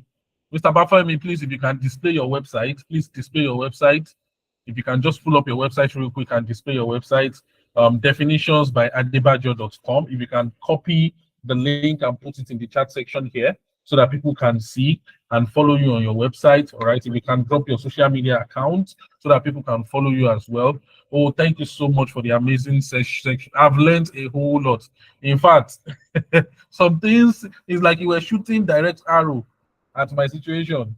It's like you were shooting direct arrows at my situation. You know, there is a saying that if you have a lamp, if you have a light, and you put it under the bed, there is no way that light will serve its purpose. That light cannot serve its purpose if you hide it under the bed. In order for that light to serve its purpose, you have to bring it out and put it at the very top of the counter so that it will radiate and everybody will see its beauty. If you know how to do something and nobody knows that you can do this thing, trust me, you are going to remain broke. Nobody will be able to find you. You see, me myself in my businesses, I'm lacking in outbound marketing. Of course, I do a whole lot of inbound marketing. I spend hundreds of thousands of naira every single month on advertisement. But you see that outbound marketing, I don't do it all the time because I used to feel shy. I don't like disturbing people, as you have said. I don't like disturbing people as well. I would rather just do advertisement and allow people to come to me. But now, everybody, see, I will disturb everybody. My status and all of you, you will see. You won't see me finish. You understand? Thank you so much for enlightening us, right? See, we won't grieve for anybody. Anybody that does not want to see your status, they should mute you. Let them meet you, but we are going to post what we do. Do you understand? We are going to post what we do, right? Please, who can give a short summary of everything that Mr. Femi has taught us today? Who can give a short summary of what Mr. Femi has taught us today? A very short summary, please. If you can just go ahead and type it out and put it in the chat section. All right, type it out and put it in the chat section. And if you have any questions, please start preparing your questions. I'm only going to take 5 questions. All right. Immediately after we are done with the question and answer, I'm going to announce the winners of our 2 gigabytes. Right, the first 25 persons. I already have their names. I'm going to post it here so that everybody can see. You can see your name, and you'll be able to go to admin's DM to request for your gift. All right, the phone number in which you are going to contact to submit your phone number and get your gigabytes, I am going to send it. It's going to be sent to us right here. That's number 1. And number 2, the lucky people that are going to get the 100,000 naira, business sponsorship, we're also going to send the procedure. Mr. Babafemi has created the question in which, the question in which you guys are going to answer. Mr. Babafemi has created it. Do you understand? Let me tell you something. Some of you, as you are listening to this thing, you are not jotting down. I pity you. I told you that these things, the questions that we're going to give to you will be from the lecture that you just received. All right, so we have received the lecture right now. You did not jot anything down. You don't even remember what they have given you. So now when we give you exam question to do now, well, I don't know. Right? Please, if you have any questions, I want you to start preparing it right now. Now, I'm going to take just 5 people. The first 5 persons to type I have a question in the chat section, they are the people that I'm going to choose. So start right now. The first 5 persons to type I have a question, those are the people that I'm going to choose. I have David Adeyeye, I have Amao Boluwatife, I have Temi Afolayan, I have Omo Wisdom, I have Omo Wisdom. Please don't mind me. I have 4 questions already. The last person,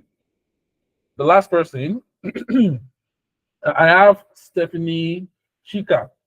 All right, I have Stephanie Chika. So these are the 5 persons in which I am going to be calling.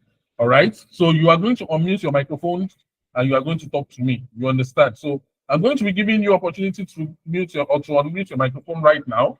So you unmute your microphone and you are going to talk to Mr. Femi. You understand? So, David Adeyeye, please start preparing yourself. David Adeyeye, please start preparing yourself. All right, start preparing yourself. You should be able to unmute yourself right now. Mr. David, are you there? Please unmute your microphone and talk to me. Yes, sir. Okay. Please can you hold on for 1 minute? I want to confirm. Do we want to take all the questions together or one after the other so that we'll manage time? Yeah, one after the other, sir. Right? One after the other. Okay. I think that would be better. Right? Right. So, but please keep your question very short. 30 seconds. Ask your question in 30 seconds. No stories. Do you understand? So, Mr. David, you can go. All right, sir. Good evening, sir. Please, what do you? I'm a web and graphic designer. I help small businesses, give them a visual facelift. So, what do you recommend as an outbound strategy, Facebook marketing wise, using Facebook groups? Will you recommend that as a good marketing strategy for the business I'm involved with? Web and graphic designer, right? Is that what I heard you say? Yes, sir. You know what's coming to my mind as my first response? Sorry, I'm a Yoruba man for those that don't understand Yoruba, and I speak my language well. It is called Onokon Owoja. You see, one of the things that we will also need to learn, and thank you for asking that fantastic question, is that the fact that something works for somebody does not mean it will necessarily work for you. But you see, how you will learn the right combination of the things that work for you is by trying it out. So what I would say, which is actually a safe answer I like to give, is which one have you tried? Did it work? I've tried Facebook marketing strategy. Did it work? At the moment, no, it hasn't. Okay. Now, if you've tried something and it does not work, it may mean that you need to change that strategy. It may mean that maybe you're not even doing that strategy properly. All right. But personally, because it is visual in nature, it will help to use a platform that is visual. Instagram, in my opinion, Instagram will be a better platform for you. TikTok, even though it's video, will be an even better platform for you. Imagine, and okay, maybe one more thing I will say to you is that, most people are afraid to give value because they think that if I give out the value, which is what I do, how will people patronize it? But I know a company, they give out. In fact, let me use, I can't remember the name of that particular company, but let me use another company. I just remember Neil Patel. Now, if you follow Neil Patel is like a master in marketing. In fact, there's another guy, I just remember his name. I'm going to just show you a book. This is Sell Like Crazy. Sabri Subri. This guy does a lot of Facebook marketing and all. Now, these guys, if you go to their platforms and you follow their platforms, you will learn virtually everything they have to learn through their website, through the things they post. And yet, they have courses. Now, how I knew this was that I came across the course content from one of their courses that is hosted and paid for. And you see, almost everything that I have learned by following them, like back to back, is what they teach in those courses, but at an intense level.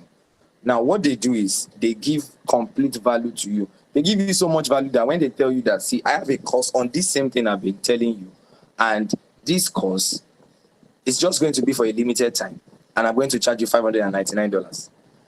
Those courses, within 1 week, they're always sold out. You know why? People have I've received so much value from them that they're like, if I've received this much value for free, how much more value will I get if I pay for their courses? Right? So it is so possible that as a website designer, as a graphic designer, you give people so much value with what you already do that by the time they are coming, by the time you tell them you have a class and you want to teach them this thing, you will now be making more money from teaching that thing than more money than you are even making from the service itself. All right, so that's one way I like to think of it. All right, so beautiful thing that you do, I would say TikTok and Instagram to answer your question directly, but those are my explanations for choosing that. So thank you. All right, thank you, sir. Please mute your microphone. Sorry, I'll just spend about 30 seconds to say something, to address you, Mr. David Adeyeye. So I think I have a little bit of experience in that regard because I run a web design agency here in Lagos as well. And I can tell you categorically that you are not going to get one single client from Facebook advertisements. Don't do it. Trust me, in 2020, I wasted a whole lot of money on Facebook advertisement. I don't recommend it anymore. In fact, I have already updated my, my web design, and I removed Facebook advertisement. Facebook advertisement only work for brands to make people understand that this is what you do, but not necessarily to get clients. Do you understand? In fact, you will get, if you want to use Facebook to get clients, go and join groups. Do you understand? Go and join groups. All these business, small SM, small business groups, right? Go and join a whole lot of small business groups, a whole lot of entrepreneurship groups. Go and join them. Do you understand? And make sure you, you brand yourself in that group as a web designer. So in that way, you can get some things out of Facebook. Do you understand? But stay away from Facebook.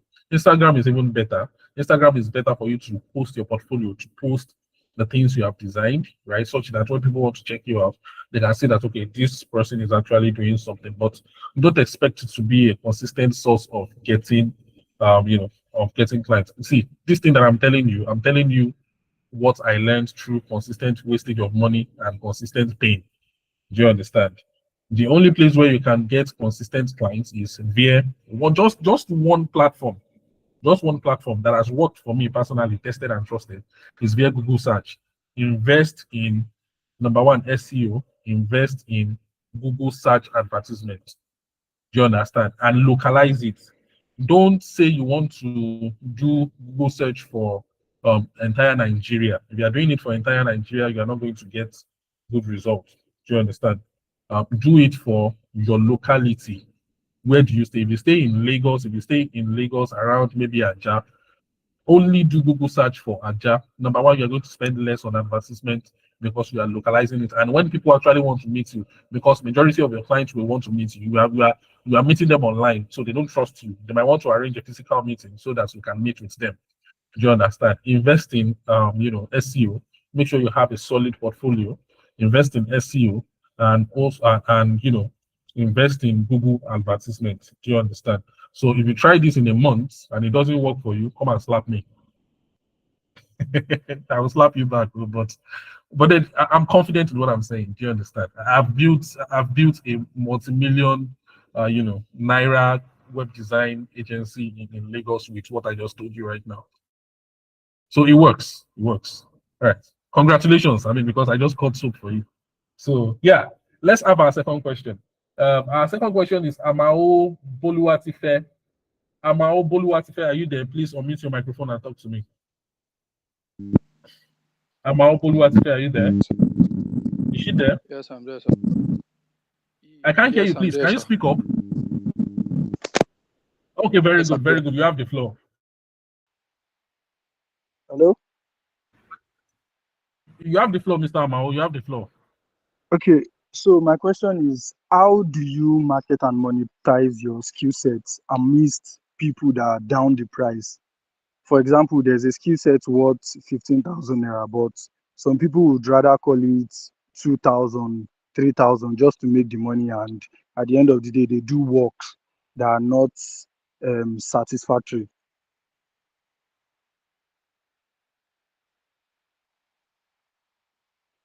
Okay, all right, sir. Did you get the question, sir? Yeah, I think I got this question. Okay. You have the floor, sir. All right. I'm trying to look at the fastest way to answer this question. Now, is you know that I mentioned it earlier about somebody when I was giving the example of the person that is trying to get jobs and is. See, the truth is, there are always those that would rather patronize people that would cheap labor. Let me use that word. There are people that will patronize cheap labor, and if you're around people that are also willing to accept rubbish money for what they do, it's two things. Number one is that, okay, now I'm trying to see where you are coming from, whether those people you are saying are willing to do work for that amount are your friends, if that's the angle you're coming from, or from saying maybe in the market, in the niche you are, there are a lot of people that don't want to charge a lot, and you feel that your skill, the quality of your work is worth more. Now, the truth is, if the people around you, let me talk from the client perspective now. If the people around you are not willing to pay what you're willing to charge, that means they're not your client. That means you are targeting the wrong audience. and you need to find your audience. Because the truth is, whether you like it or not, or whether you know it or not, there are people that can pay premium for your service. There are people that will not even think twice when you tell them this is the amount I want to charge. All right. You just need to apply the things we have talked about so that they can find it. So I would say start by saying, who is my audience? Who is the kind of audience that I want to target? So for example, there's something I just started to implement last week. And I wish I had done it for a bit more time. I would have been able to show you results. But I think I can share it with you because before I started to implement it, I've been researching this thing for months now. I started targeting startups. Now, not early stage startups, but startups that are in expansion stage, meaning they have gotten some funding and now they are looking to expand. And I'm targeting them as a writer. You know what it's going to do? I'm meeting them at a point where they are going to start looking for writers. And because they have just gotten funding, they are going to be willing to allocate funding to that thing a little more than the early stage startup that is not even making money yet, that is running his business on his personal money. That one will be looking for cheap labor. It's not like they don't know that many times when they pay cheap labor, they may not get the quality for it. But it's just that they are hoping that they will stumble on somebody good that will also grow with them in the process. All right. So if that is not your audience, if what they are offering to pay, so for example, now I stopped when Indians got, just in case there's any Indian on this platform, I apologize, but it's my experience with Indians. Indians don't like to pay good money, and I don't blame them. The economy too is bad. But you see, nowadays, if I get messages from Indians, leads from Indians, I am skeptical about it. Because apart from the fact that some of them are even frauds, Pakistanis more frauds. Some of they don't like to pay good money. So if you're a lead from I won't even answer you. I won't give you the time of day. If you're trying to waste my time, I won't even pay attention. I'll just probably tell you this is what I charge for this. If you're interested, let me know. I will just continue our conversation instead of trying to appease you to help you to understand what I'm going to do. I won't even explain anything. All right. So I'm saying that you need to target those that will value what you have to offer at the level you have to offer it. That's number one. Another thing you may need to do is to give free services, freemiums. Let me give you an example. I taught a few students freelance writing, and I told them how to get clients. I said they should go and look for brands, influencers actually. I told them influencers that they follow their page online and that they are not managing those people's pages well online. Then they should send an inbox to the person or try and reach out to the person through a comment on their post and say, they think that they like what they are doing on their page, but they think that if they can do this, and this, they will get better results. So there was one of them that sent an inbox to one of these people, and he said, "Oh, I saw that this was done on the page. It's good, and I think that this could also be added. This, and this." And you know the next thing that happened? The person didn't even try that strategy. The next message that person said is, "Good evening. How much do I need to pay you to start doing these things for me?" What happened to that person? He gave a free service to attract the attention of the person and immediately got an opportunity.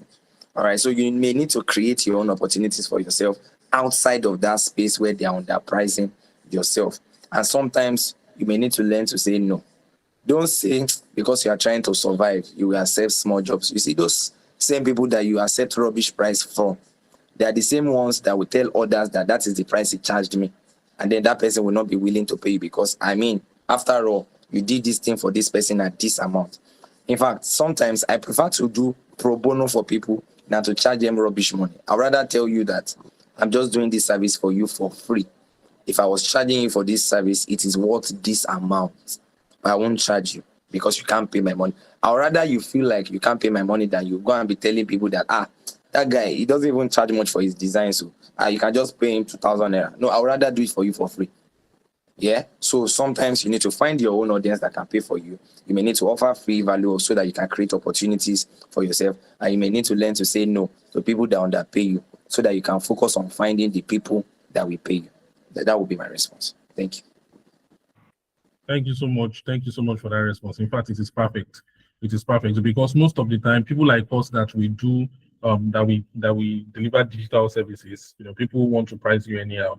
All right. Another strategy that I use in my business is that if I see that, and the only people that I use this kind of strategy with is if I feel that I might be able to gain more than this from you in the future, right? Maybe not even, maybe the money you are paying me right now is not even as significant as what I can gain from you in the future. Maybe probably I know that you have connections with big people, or maybe you yourself you have connections with companies in which you can mention my name, you can mention my business name in places even me myself have not been to, right? I will if the service if my service is 250,000 naira, I will write you an invoice of 250,000 naira, and then I will now put I will now put discount. I'll now write you a discount of maybe 100,000 naira or a discount of whatever amount. Even if I want to do it for you for free, I will write you 250,000 naira and I'll write you a discount of 250,000 naira and I'll do it for free for you. So that you won't go and open your mouth somewhere else out there and say, yeah, that guy did it for me for free. No, he did not do it for you for free. He gave you a discount of 250,000 naira. And whatever you do as a digital person, always give an invoice. You understand? Go and learn how to use Canva. Always give an invoice. If you use mouth to tell someone it's 5K, it's 5K, they are going to treat you like it is 5K. Do you understand? Write an invoice, send it to their email. Don't send it to WhatsApp, send it to their email. I have forwarded the invoice to your email, sir. Let them go and check it in their email. It will seem professional that way. They won't treat you anyhow. They'll be telling you, oh, yeah, collect 2K now, please now. Oh, yeah, will you collect 5K? Sorry, he's already going to argue with your email. It's already in your email. It's already on paper. Do you understand? We are not arguing price here. And also, as he has said, be ready to walk away. There are some deals that are not for you. Be ready to walk away. Or what I do is that when I see someone pricing me anyhow, pricing my business anyhow, I'll say, you know what? I have someone that I work with. I have someone that I trained in this thing. I will recommend that person to you to work with you at this particular price. But if you want me to work with you, I'm not going to take this, but I can recommend one of my students. They not be like, no, I don't want your student to. I want you. And so if you want me, you pay this amount. You understand? So those are some of the things that we can do that will help you. But the invoice thing, it works, be doing invoice. Thank you. All right. Now, the next person, all right,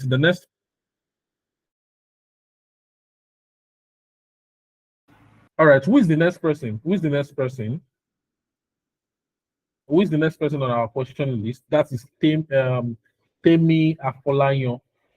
Temi Afolayan. Is Temi Afolayan here? Temi Afolayan, can you hear me? Temi Afolayan, are you here? Can you hear me? Hello, I can hear you. Hello. Oh, okay, very good. Now speak to me. All right, you have the floor. Okay, my question goes thus. I'm a fashion designer. I actually studied chemistry, presently a fashion designer and selling fabrics. So I want to confirm something. Just Sorry, like what did you say you sell? I sell fabrics, Okay. like fly, material, crepes, and rest. Okay. So I want to confirm something. Like in the working with inbound method. Yeah, using this inbound method that you told us, we have some people, you forward them messages, and they'll be like you are bugging them with too much of messages. And how can we go about that? Secondly, at the outbound, as a fashion designer and I sell fabrics, is it wrong to meet people and tell them I sell this and try to show them over and over? Is it like I'm selling the product with apologies or so? Is it like I'm selling to them with apology? So because some people will meet them, you show them the material this week, you still try to show them, try to persuade them. Is it a wrong thing to do? So I want to know more. And All third, right. sorry, Okay. sir. Thirdly, Okay, sorry. I missed your second question. Is it a wrong thing to do, right? If is you it a wrong are thing telling to do? people, Try to tell them more about the fabrics, show them over and over. Is it like you are selling your product with apologies? okay. Okay. And Okay. thirdly, like posting on it. I do more on Facebook, not really on Instagram. Is Facebook a good page for the fashion designing person? Let me put that way. Thank you, sir. All right. I'll try to answer your question very quickly. And the first thing, because I think very radically when it comes to business, the fact that you told me that you study chemistry is already giving me ideas about a different way to approach your fashion business that you may not have thought of. So I'm going to start with that. Um, so this is me just throwing out ideas. I've not even given it so much up, but this is how I throw out ideas. I actually do strategy consulting too. So have you even thought about experimenting with dyeing techniques, using your chemistry knowledge to create unique colors or to develop eco-friendly dyes? You know, I know that most people don't think that deeply when it comes to things. So you just want to go and buy the fabric. But what if you use your knowledge of chemistry, your knowledge of combination scientific things to, come up with new colors, come up with unique effects that you can now use to create. There's a new kind of fabric I recently began to see where they brand the adire with people's names written on it. It was somebody that thought of that concept, and they are charging premium money for that, even more than what they charge for regular adire, right? Is it possible that you think of how can we create sustainable materials? Now, I'm thinking from the point of product creation now, all right, because, and this is something I didn't want to say earlier, but I don't know why this question is reminding me of it, that whatever you do, whatever service you offer, whatever skill you have, learn to package a product based on your skill or service. All right. Learn how to package learn how to productize your skill. You're a website designer, package a website design course. Is something that you can sell. All right. So as a fashion designer that you are, you can package something along that line. Learn how to create. There's something called interactive textile. I don't know if you know about that. It's something radical that is being developed now. I'm sorry, I'm talking too much. I read plenty of things, so I used to talk too much sometimes. There's something called interactive textile.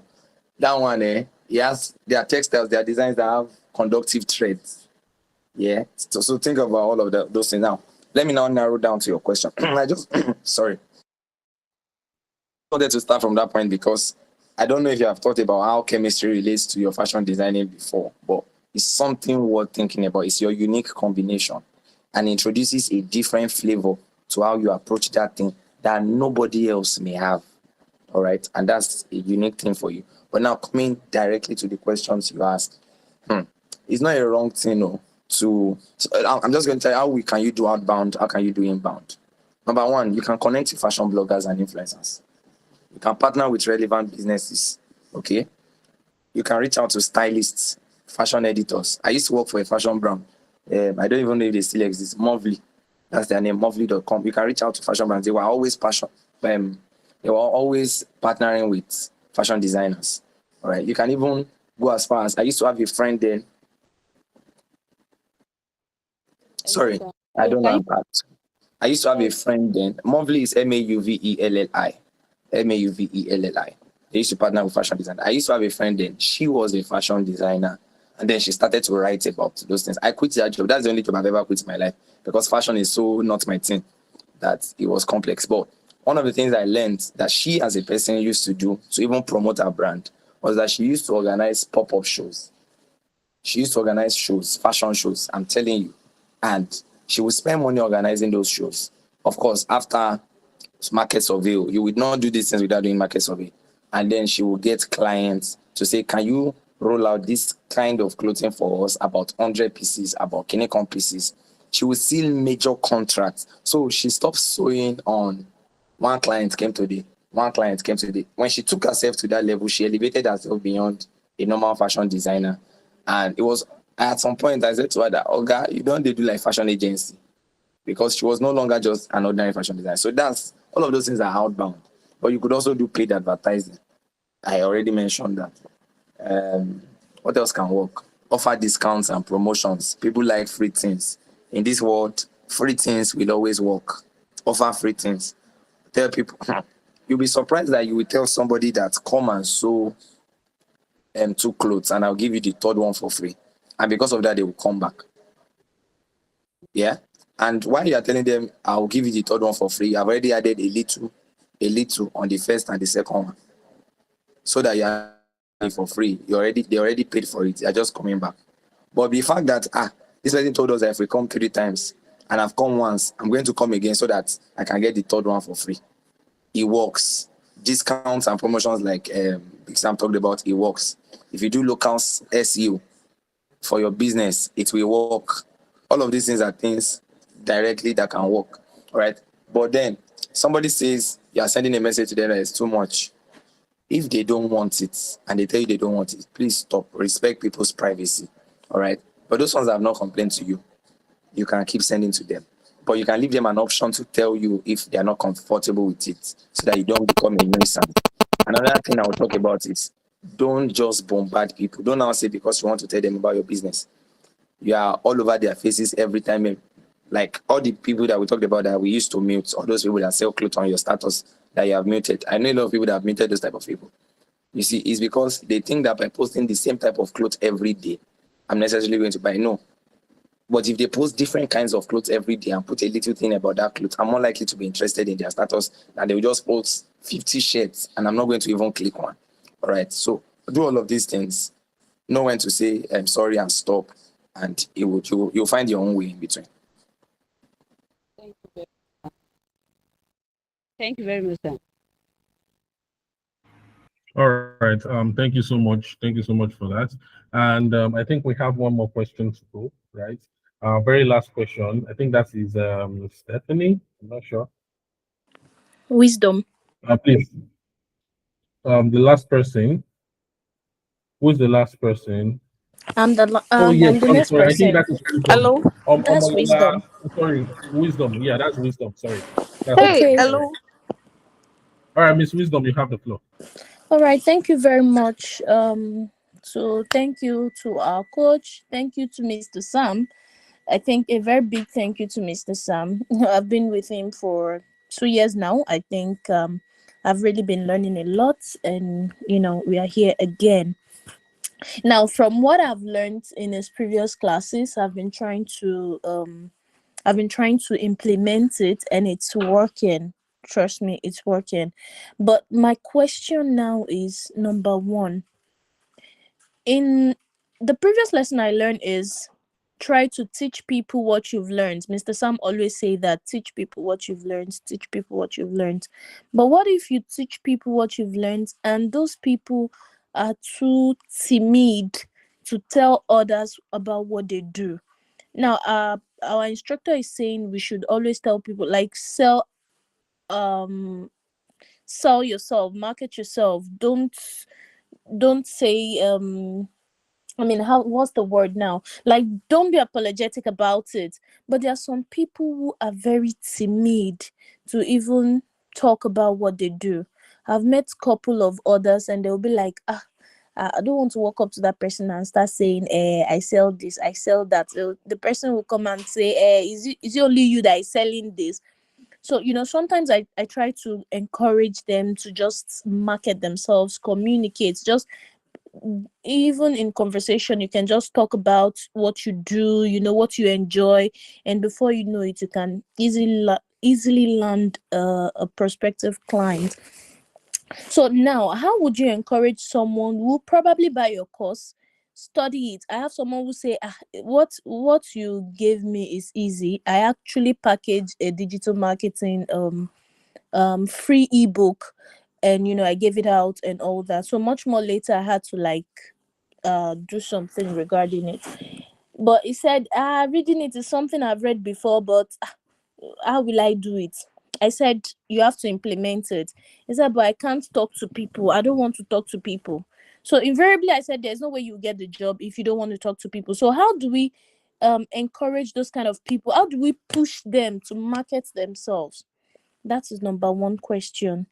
Number two, you talked about people underpaying freelancers or workers or whatever it is. Or probably when you want to charge your clients, they tell you they want to give you a low payment or a low charges. Now, don't forget that in the current economy, majority just want to get the job. Like, they don't care how much it costs, they just want to get the job. Would you say those people are not thinking about their values? They're not thinking about their worth.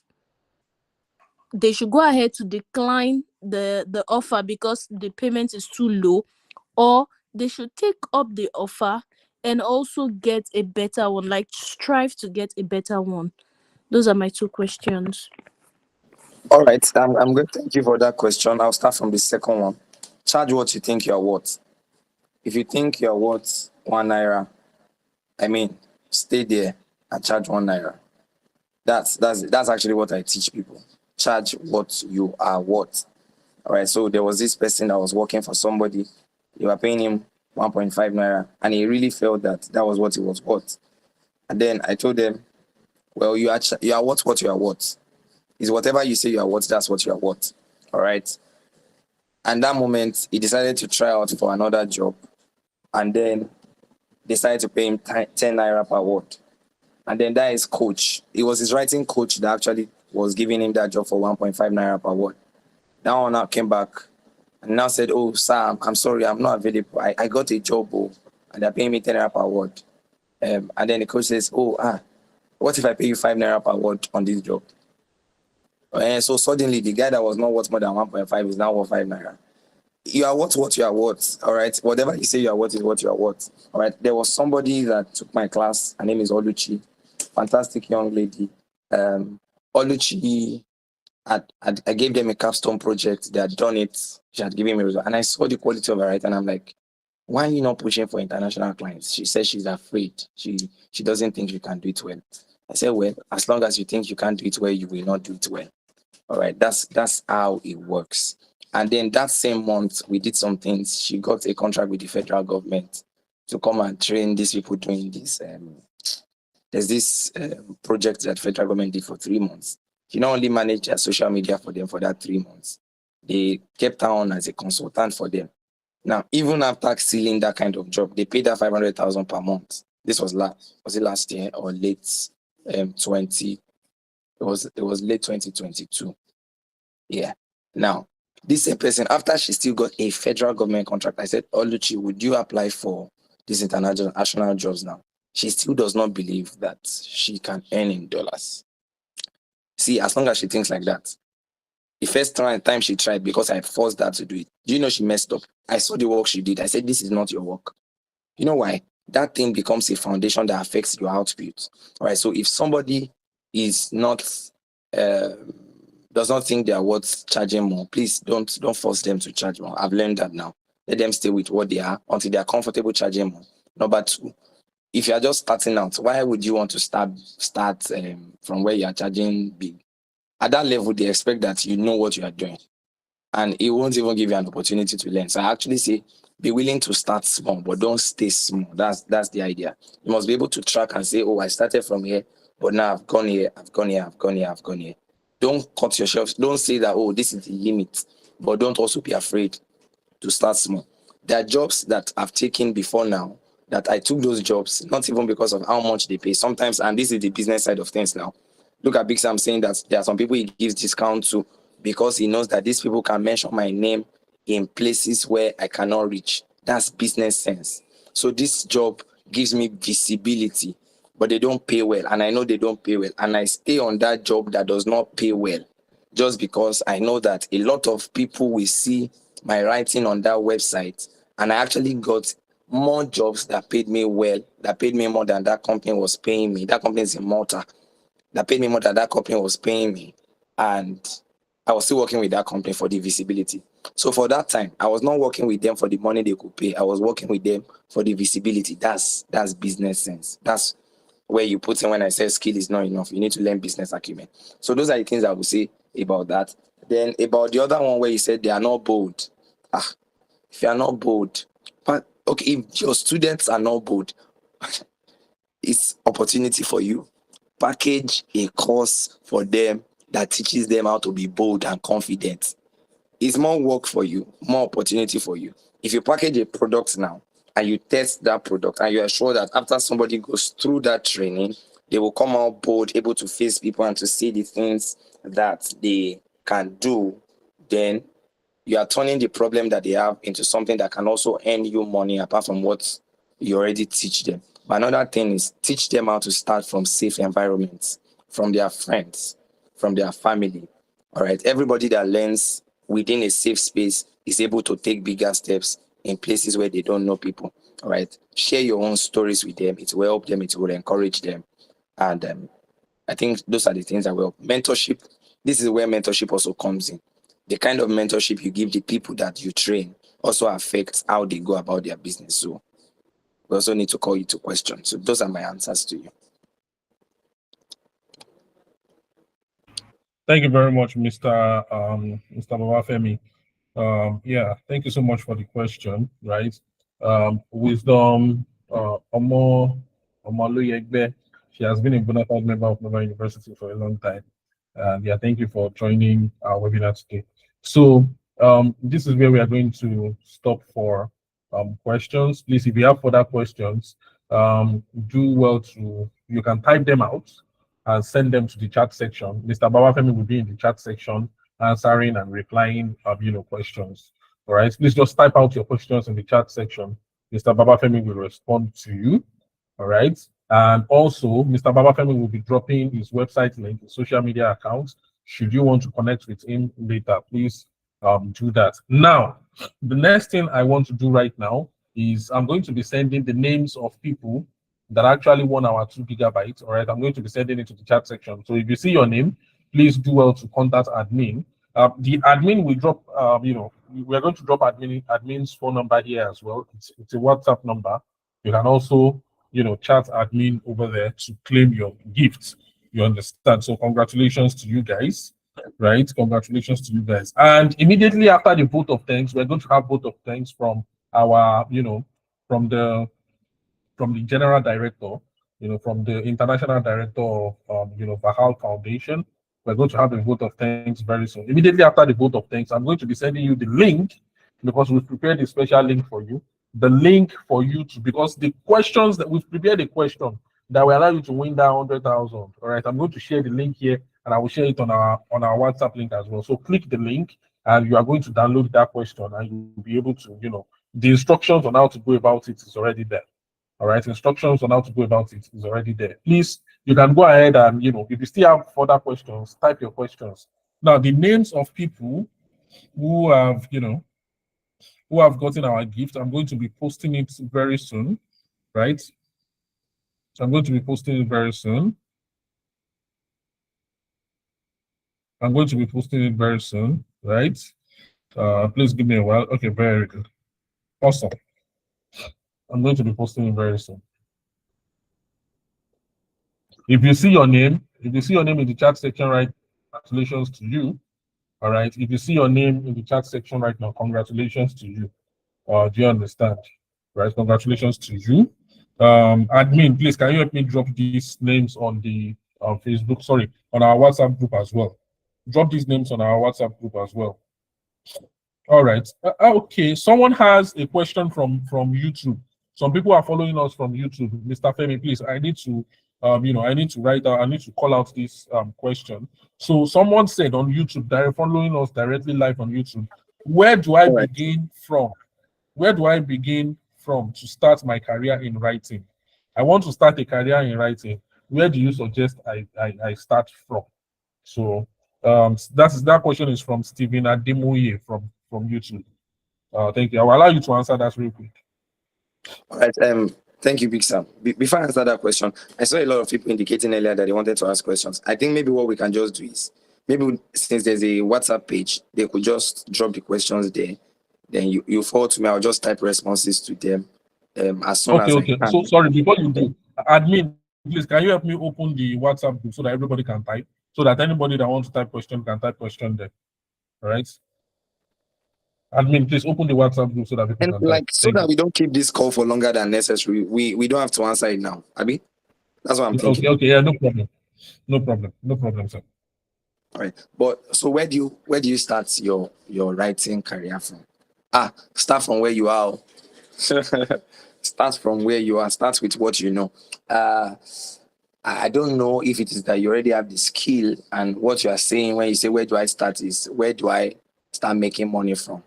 All right. If that is the place you are, I would say start by putting yourself out there. Start by choosing a niche for yourself, a niche that is probably preferably a unique combination of your skill set, your knowledge, and your expertise, or the things that you are passionate about, that you like to write about, that you can't get bored writing about, that you can weave words around even in your sleep. Start from that space. That's what I mean when I say start from where you are. And now begin to build a portfolio around it. Because one thing that works with writers is that people want to see what you have written before they allow you to write for them. Most times. Except where they are the ones that come to find you. Now they will only come to find you because they have even seen what you can do as a writer. All right. So start building your portfolio in the kind of jobs that you want to attract, or in the kind of jobs that you want to get paid for. Start building a portfolio there. Apart from building a portfolio there, start spreading the word that you are a writer. Be bold about telling people you're a writer. And then gradually, slowly, make sure that you're also improving in the skill. All right. Because, so for example, if you get a content writing job now, they want to know that you know about search engine optimization. So make sure you are learning the things that are also around that. If you write for companies that have products, they don't just want you to write for them. They want you to write in a way that helps them sell their products. So you may need to learn a little copywriting. So keep learning.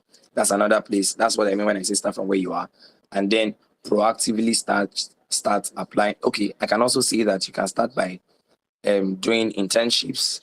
Look for people that safe spaces, maybe friends, small businesses, people that have companies around you that are your friends, family, that are willing to allow you to write for them, just so that you try out your skill in a safe space, right? And then they give you feedback for your writing. Right? Keep doing that. Those things also add to your portfolio as, oh, I've done this, I've done this, I've done that. And then as you do that, you're also learning, you're refining your skill. And then from there, you can begin to apply for jobs, package yourself publicly as a writer, and then you can begin to attract jobs. So essentially, where do I start from? Start from where you are with what you know and with your skill level, and build from there. It's that simple. All right. Thank you very much, sir. Thank you so much. Please let us give Mr. Babafemi a round of applause. He has tried for us. Thank you so much, sir. Thank you so much. We hope if we call you the next time, you'll be able to, honor our call again and come and impact us. Thank you so much, sir. Thank you for your time. Thank you for, thank you for impacting us. If you have learned something today, please, I want you to come to the chat section and type, thank you, Mr. Babafemi. If you have learned something today, if you have gained something today, come to the chat section and type, thank you, Mr. Babafemi. Type, thank you, Mr. Babafemi. As we welcome the International Director of VAHAL Foundation to come and give the vote of thanks, please permit me to welcome Mr. Odunayo. Mr. Odunayo, are you here? Please unmute your microphone. Mr. Odunayo, please. Yes, please, I'm here. Yes, okay, please, okay, I'm thank here. you very much. All right. Okay, so I just want to take this time to say a very big thank you to everyone. It's really been a very amazing time, mind-blowing, and I must say to you that I've had a lot to learn myself. Okay, I want to thank our facilitator, our guest, that's in person of Mr. Babafemi Adebajo, and I will also want to thank our moderator, Big Sam. You all will agree with me that Big Sam has done a very good job tonight. And I also want to thank the team, that's VAHAL Foundation top team for, proper management and then putting this together to ensure that it's a success. So I would like to just say a few things. Number one is that this is good. This is progressive. This is not just a one-off thing. So we are not stopping here. We, as God help us, we also intend to be a blessing to as many people as possible. So if you don't get 100,000 today or 200,000 today, trust me, another time will come shortly. So don't leave the WhatsApp page. Don't also stay connected to our social media platforms, and I can assure you that you will definitely get more updates from us. I also want to thank somebody. So initially the plan was we're going to give out 100,000 to one person, but I one of my friends of course, saw this, and then he said he was going to support. And as a matter of fact, I think he's actually, I've seen him in the seminar at some point, and then I guess he's still here. That's Mr. Omotayo. Thank you very much. So he's also sponsoring another 100,000. So that means we have two people walking away. I mean, after the terms and conditions applied. So two people walking away with 100,000 naira each. And lastly, just from my own little wealth of knowledge as well, I'm just going to say a few things quickly, like in 1 or 2 minutes. Okay, so I know they said a lot about advertising and then publicity, PR, and all of that, putting your business online, using the inbound and outbound method. Please be very good at what you do. Okay, so you want to go out there and then tell people this is what I do. Come on, this is the business I run. Make sure you are also giving the best, excellent service, top-notch services, and then definitely sometimes, even if you don't say much, your work or your business or your brand will say much about you.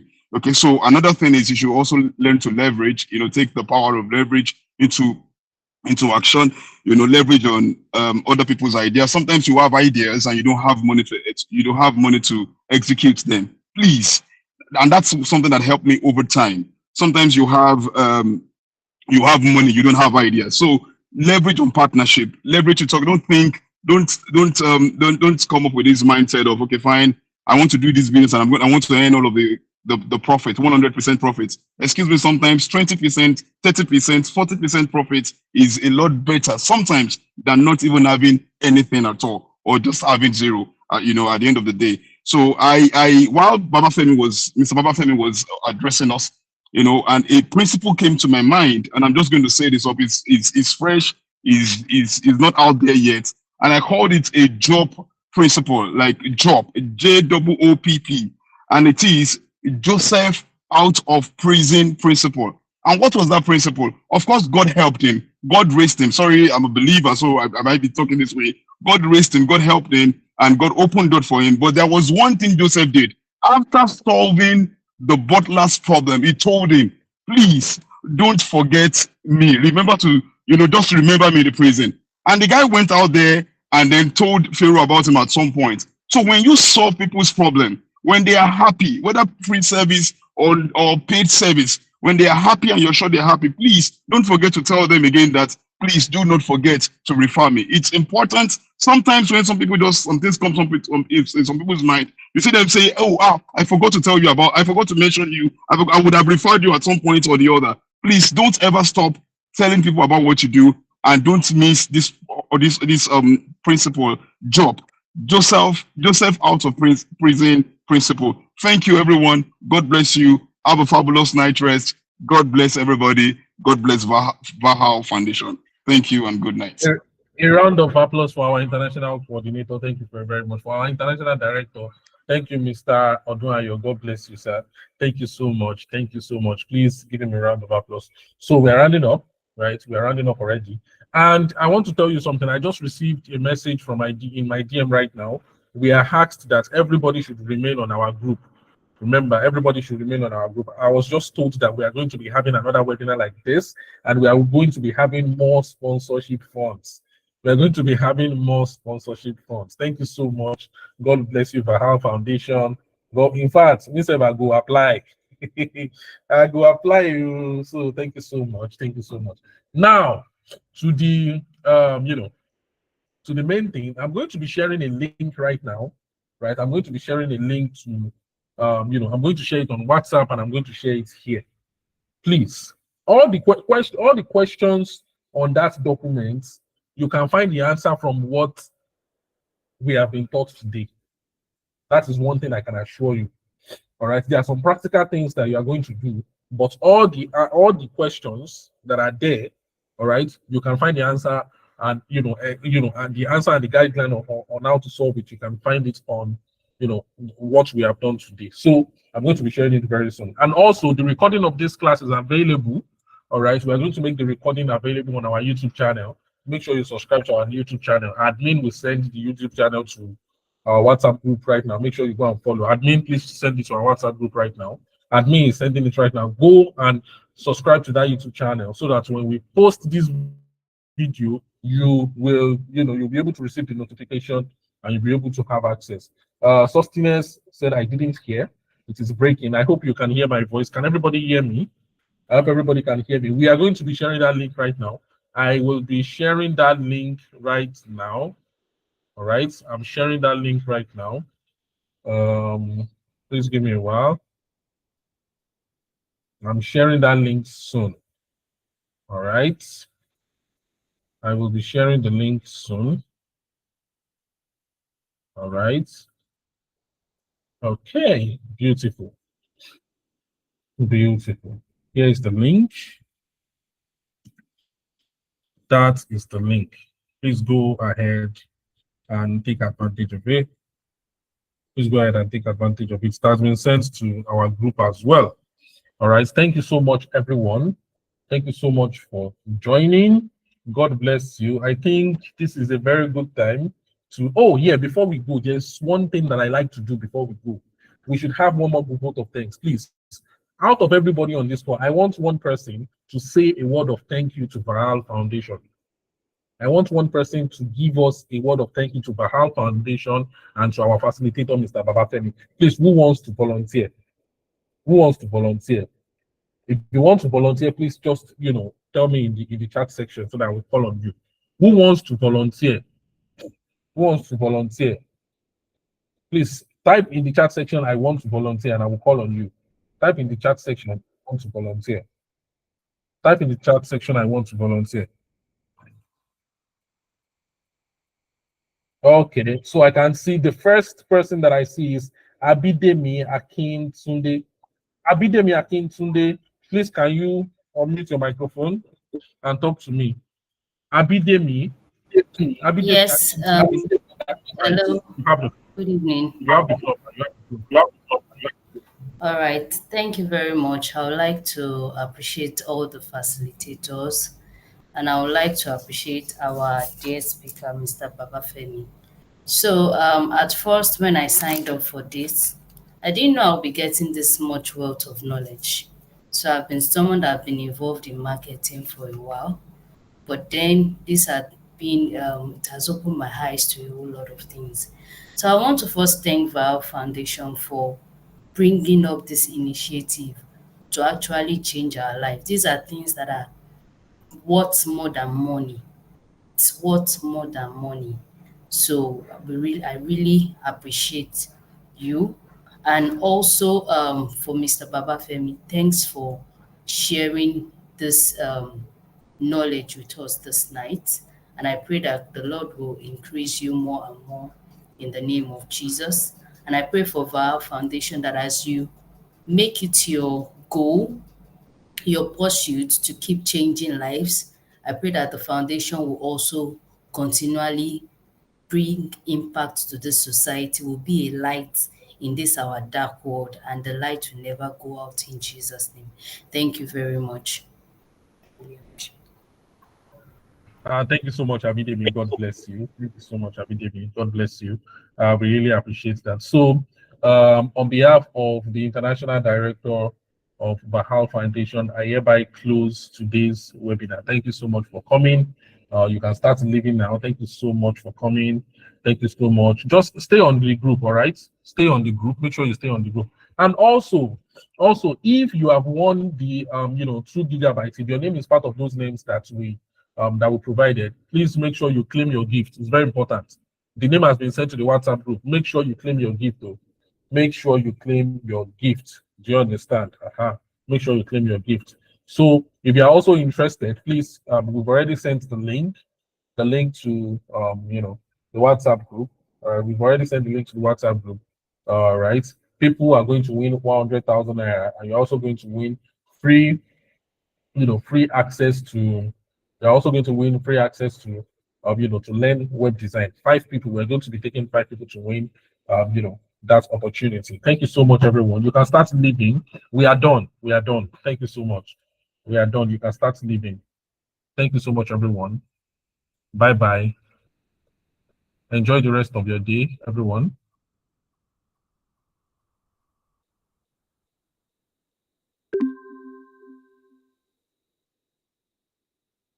Thank you very much, everybody. Bye bye.